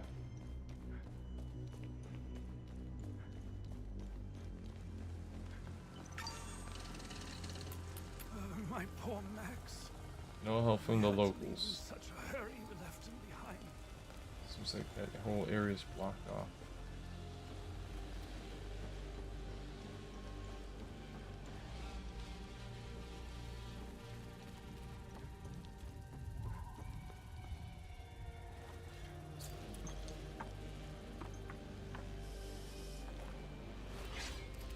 This ladder was past this fence, which is down the hill from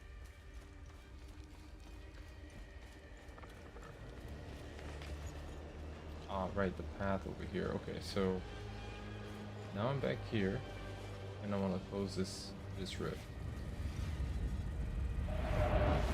There they are! Okay. There they are!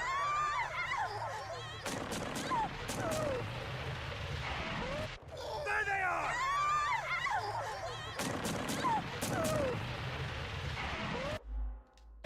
There they are!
Okay, so when you unlock a time loop, there's no fight? There's no, like, I don't even understand what that means. I'm not sure. Like, is there anything in the...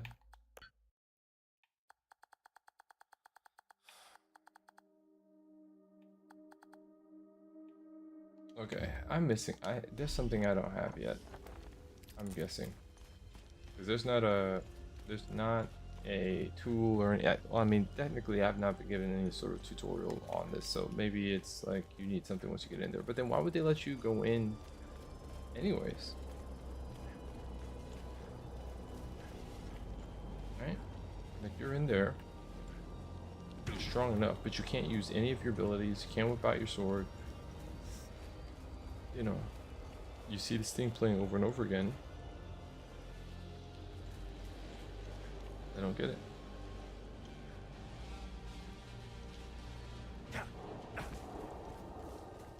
I'll come back to it.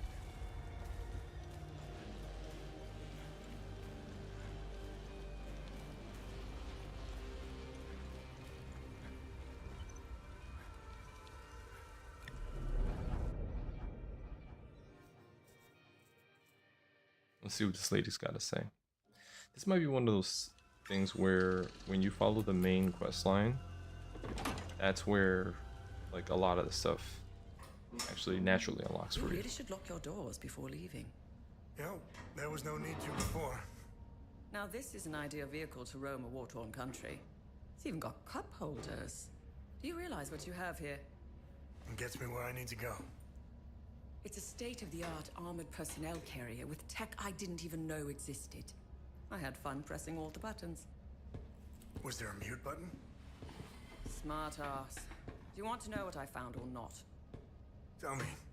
This computer is linked to something called the Zeal server. I came across that name before. The Zeal Council. I have no idea who or what they are. And? This server appears to have a vast database containing history of Hadia. As of now, I only have limited access. Give me some time and I'm sure I can get through to more. Interesting. When Vitalis contacted me, he told me he wanted... Whatever deal you had with Vitalis, it died along with him. I'm sorry you lost your friend. Don't be. I didn't know him. Whatever the Vigil is up to, it's on you now, right? I want to piece together whatever is happening here, and you want to stop it. Neither of us can do this on our own. I found a tracking device embedded behind a panel. I know I don't look it, but I have my uses.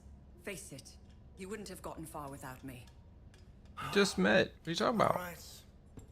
You can tag along. Good. Show me what you found in the coffin.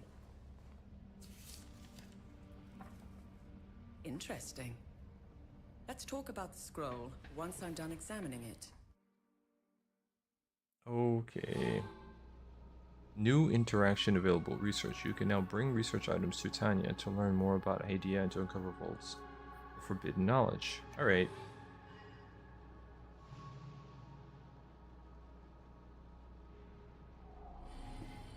Okay. I finished examining the scroll.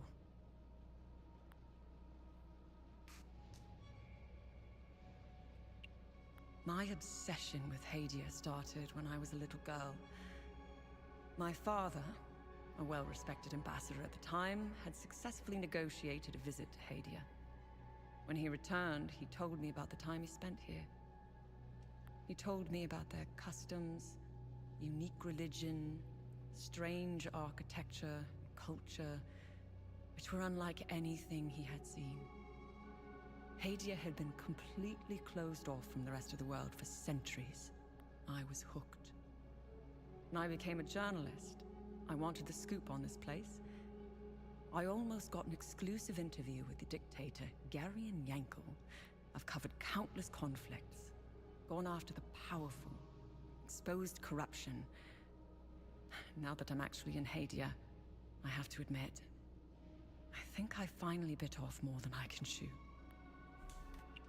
While crossing Hadia, Agatha and I got stopped at a checkpoint. While waiting for our paperwork to clear, I conversed with one of the Palamist officers. Once the small talk was over, he told me about what he had done in the village not too far from where we were. He was explaining to me, in striking detail, all the atrocities he had committed that morning. I don't know why he was telling me all of this. Did he want to impress me, scare me, or confess to his crimes? All of the above? Horrifying as his anecdotes were. What terrifies me the most was that this monster was as normal as they came. He was a husband, a father of 2, and a school teacher. If he was capable of committing such atrocities, we all are. It's a great idea that's poorly executed. I think they get a bad rap, even though I've seen them do plenty of good. Peacekeepers have an impossible job. Each time they intervene, they've been set up to fail. And Hadia is no different. Who sends the peacekeeper, though? No, they are akin to the Protestants back home. At first glance, they bear historical resemblances.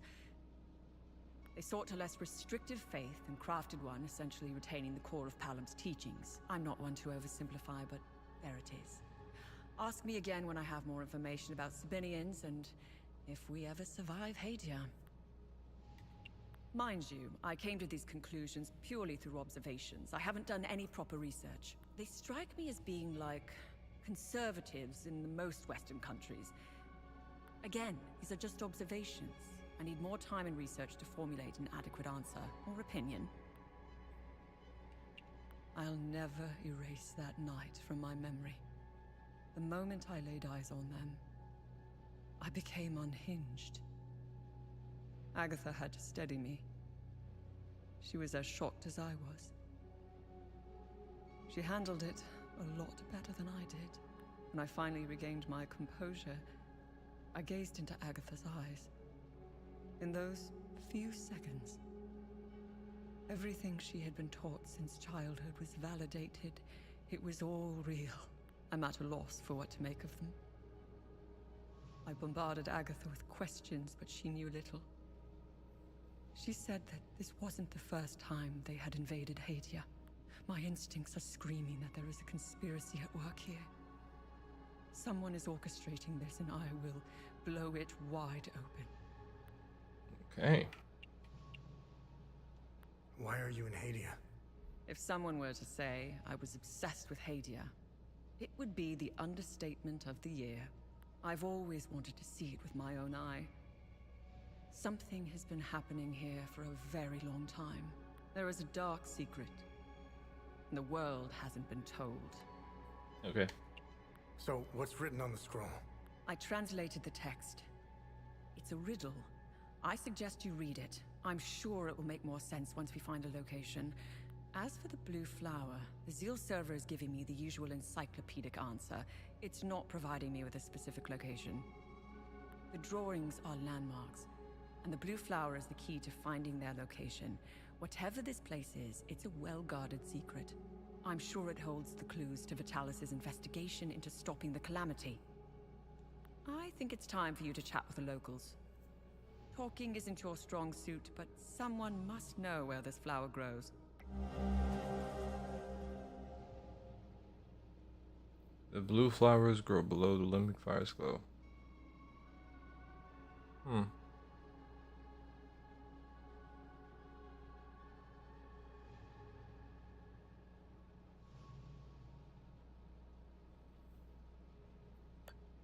Okay. What should I do now? Someone must know where this blue flower grows. It might be best if you talk to the locals. Okay. Find something interesting? Yeah. Bronze acorns. Nice. I'll have a look in the database.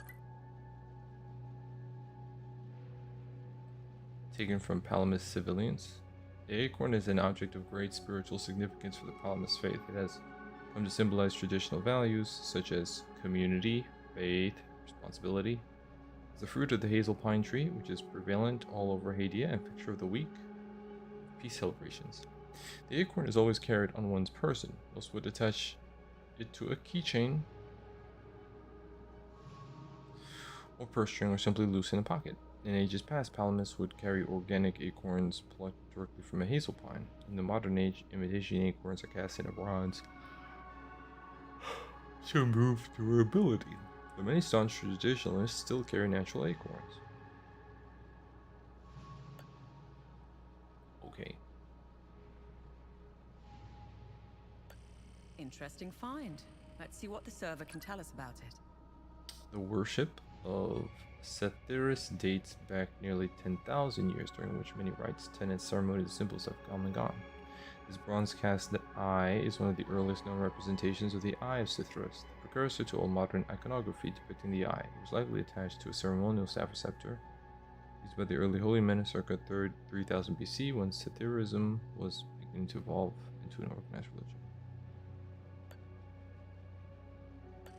Nice find. Let's run it through the database.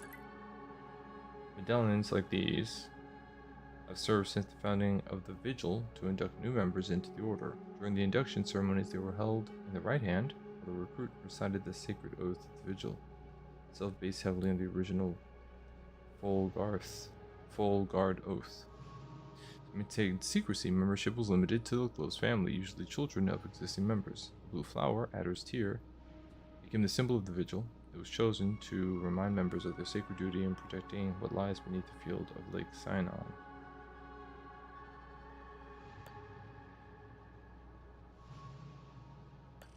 Nice. I'll have a look in the database. Order of the Eye Medallion. This gold medallion, once belonged to a founding member of the Order of the Eye, depicts the moment that the 8 scholars rediscovered the Eye of God. They were said to have dropped to their knees in awe at the sight of such a marvel. 8 matching medallions were commissioned to commemorate the momentous event, one for each member. Interesting. I'll look it up.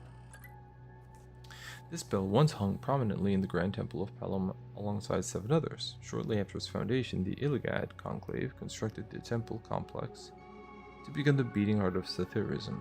Each bell was assigned to a high priest of Pelham, and only those who carried a bell were allowed to behold the Eye of God deep beneath Mount Obek.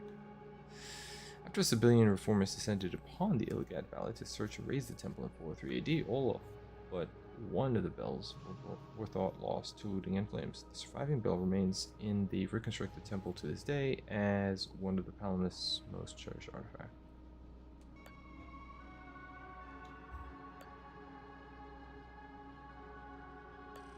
Nice. I'll have a look in the database. Alright. This sealed vial contains a sample of limbic material harvested from a limbic entity by the investigating OMSIF field team.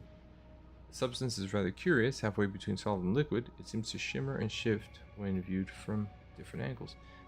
One of the secondary objectives of OMSIF field teams is to gather objects of interest and forward the materials to science teams for analysis. Okay. I discovered a vault of forbidden knowledge in Senator Forest. Aha. Search near the time loop remnants of Photomartyr Kefka's marker.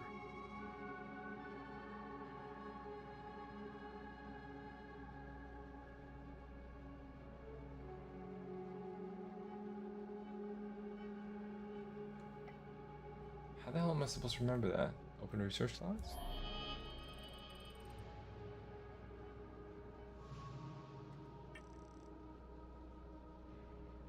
Okay.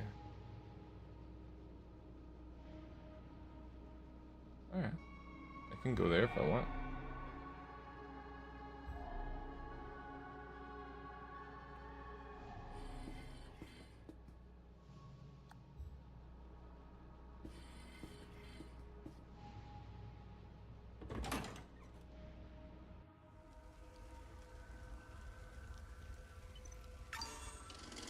Alright, one more time I'm going to try to talk to those guys over there, even though they're pretty far off.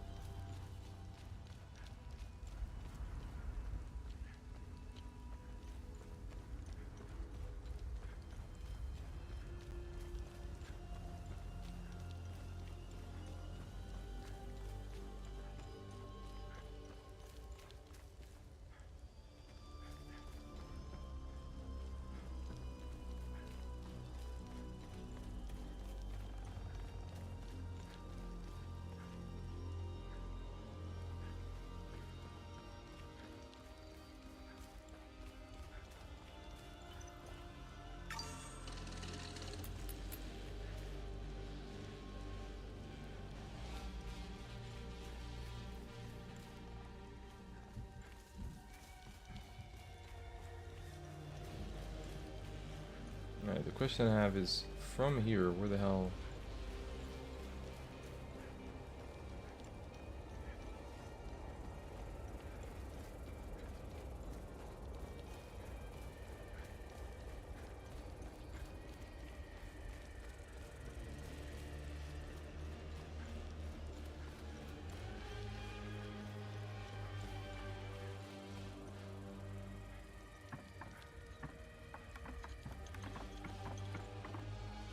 This is,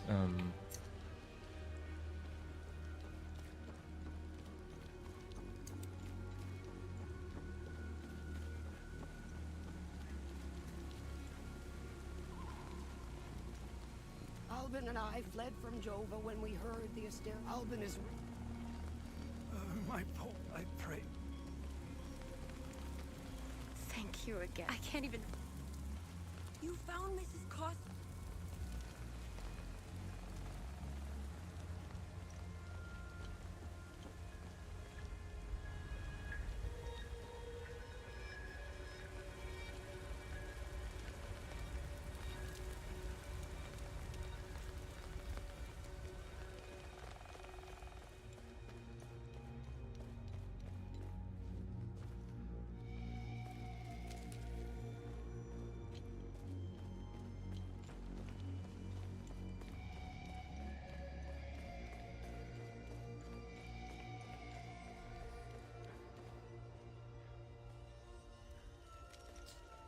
back in here again. Alright, so these guys didn't have anything to talk to me about.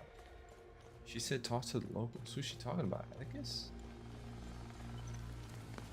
Because he told me to come out here, and I think he wanted me to get...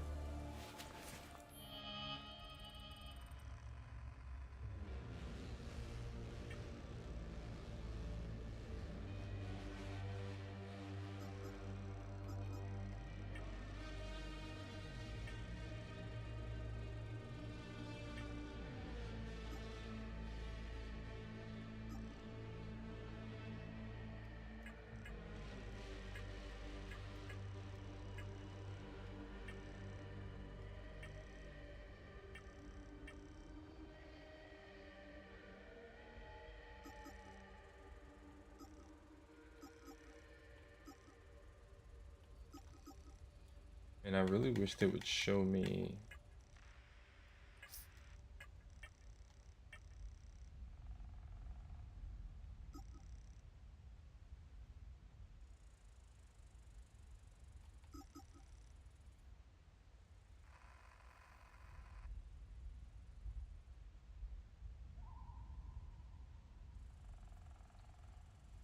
like...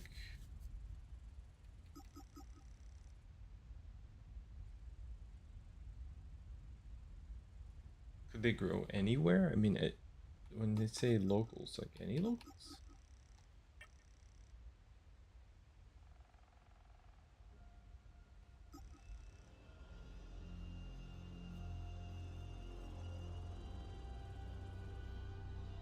I would think it would be of this area. This is called Visa Hills.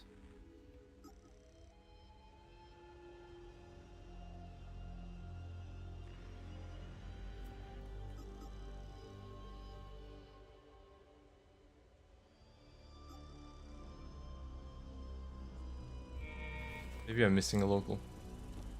Maybe there's somebody like...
Wait, wasn't this also a dead end?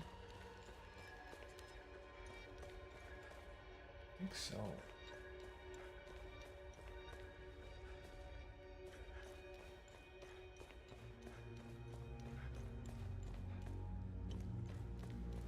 I think I did. I think the only place left for me to check out is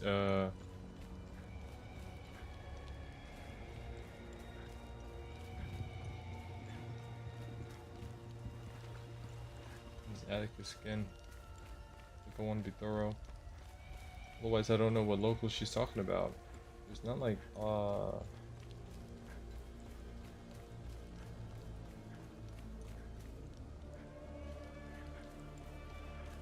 don't know.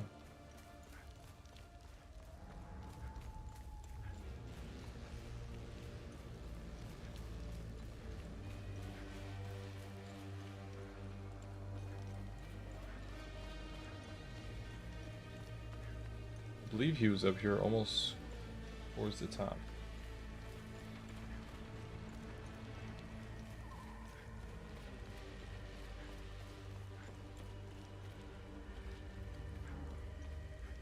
Nothing for me at that lady's old camp.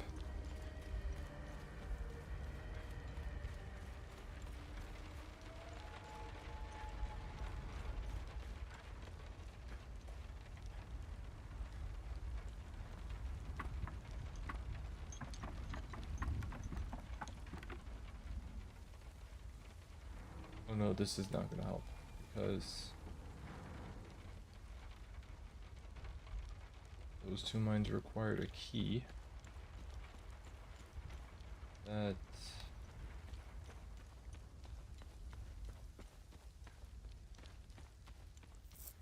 I don't possess. Oh, not that way.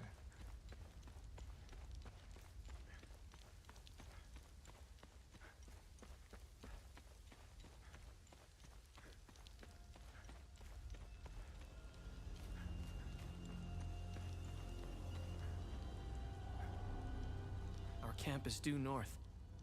It's on the... Do you know where this flower grows? No, but my father would know. The actual green thumb in the family was my mother. When she passed, my dad continued to honor her memory through her passion for plants and flowers. He used to bring her a gorgeous bouquet of that blue flower every time he returned from his fishing trips.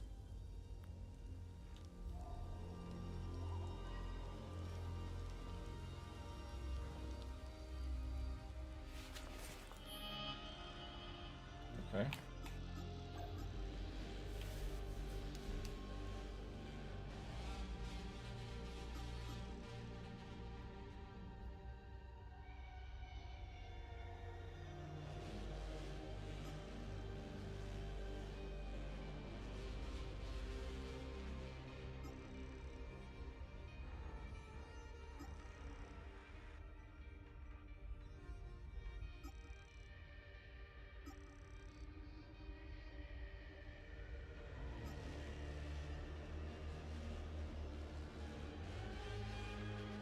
Vitalis was his father.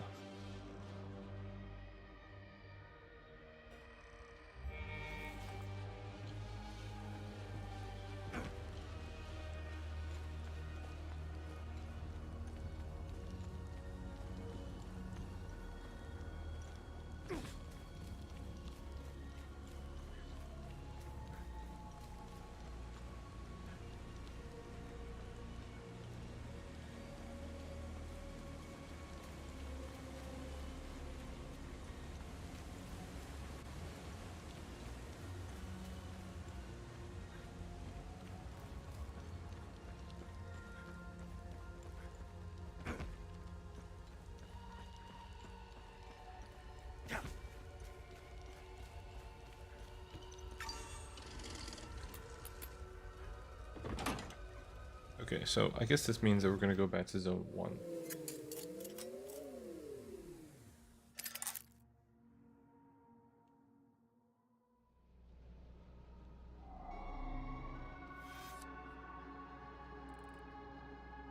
That's weird. So Visa Hills. I'm going to Central Forest. Okay, he's probably going to give me the coordinates for a very different spot.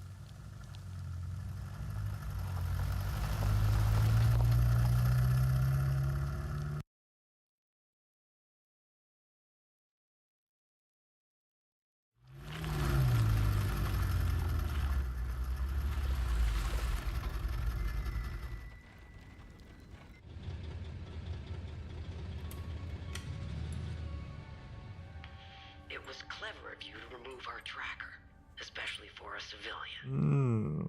But you aren't a civilian, are you? We still managed to get clear pictures of you both. It's only a matter of time before we ID you. When we do, I will turn my attention toward the people you care about. Will I find someone in Jova? The Vista Hills? Charming. She's hot on our trail. Then whatever business we have here, let's make it quick.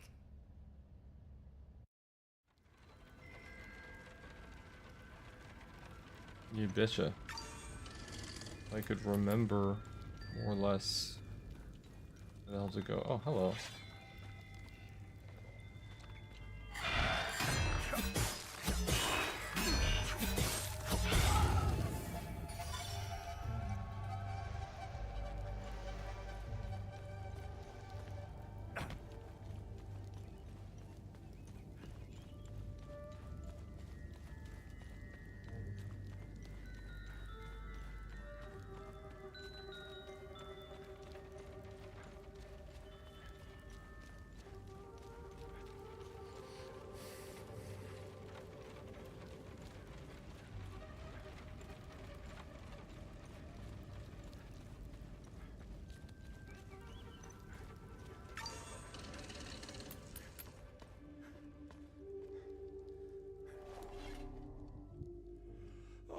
It's you again. I met your son, Atticus, in the Vista Hills. I knew he was still alive. I knew it! Oh, thanks, Sephiroth. I hope he finds his way back home. Okay. How are you holding up? It's been quiet here. I've even dared to step outside for a few hours. It felt good to breathe the air of the forest again. I picked some fresh flowers. They now adorn my son's graves. This flower, do you know where it grows? I know the species. It's called Adder's Tear. It grows only in one place, Lake Sinon. I used to take fishing trips there. Sometimes I would sit there, waiting for something to bite, realizing how sad it was that my sons never came along. Life seems to be a series of missed opportunities.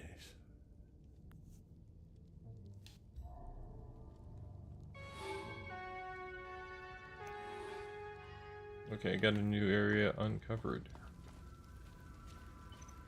And then, in terms of items,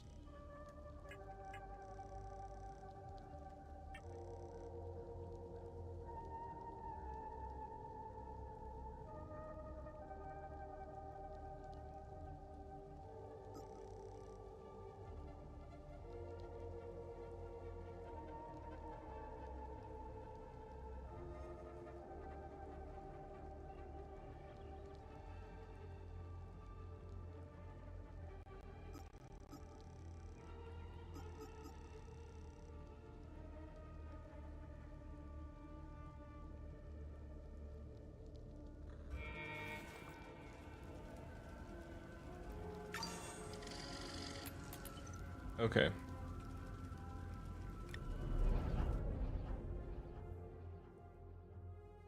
I'm gonna hold on to sheet music and I'm just gonna go forward. Because,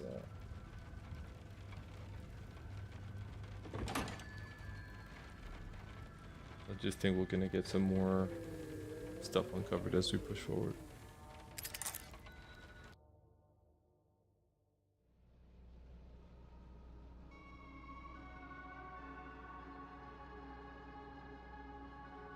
Actually, you know what? No, because I want to find that vault and see what that vault's about.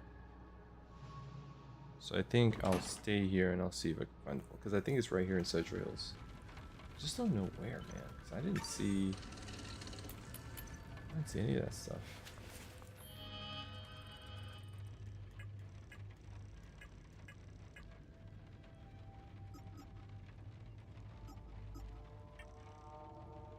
Search near the time loop remnants and proto-martyr Kafka's marker. What the hell is that? I have no idea what that is. Okay. Let's call it here for now because we've been here for a little over 2 hours.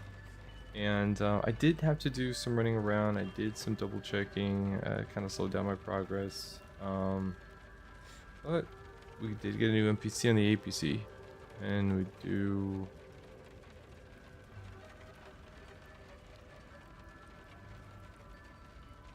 What was I gonna say? Something like that. I know I had micro sleeps. I'm gonna go and just take a brief break, and then I'm gonna swap over to Kronos. Okay? Alright guys. More Hell Is Us though to come. So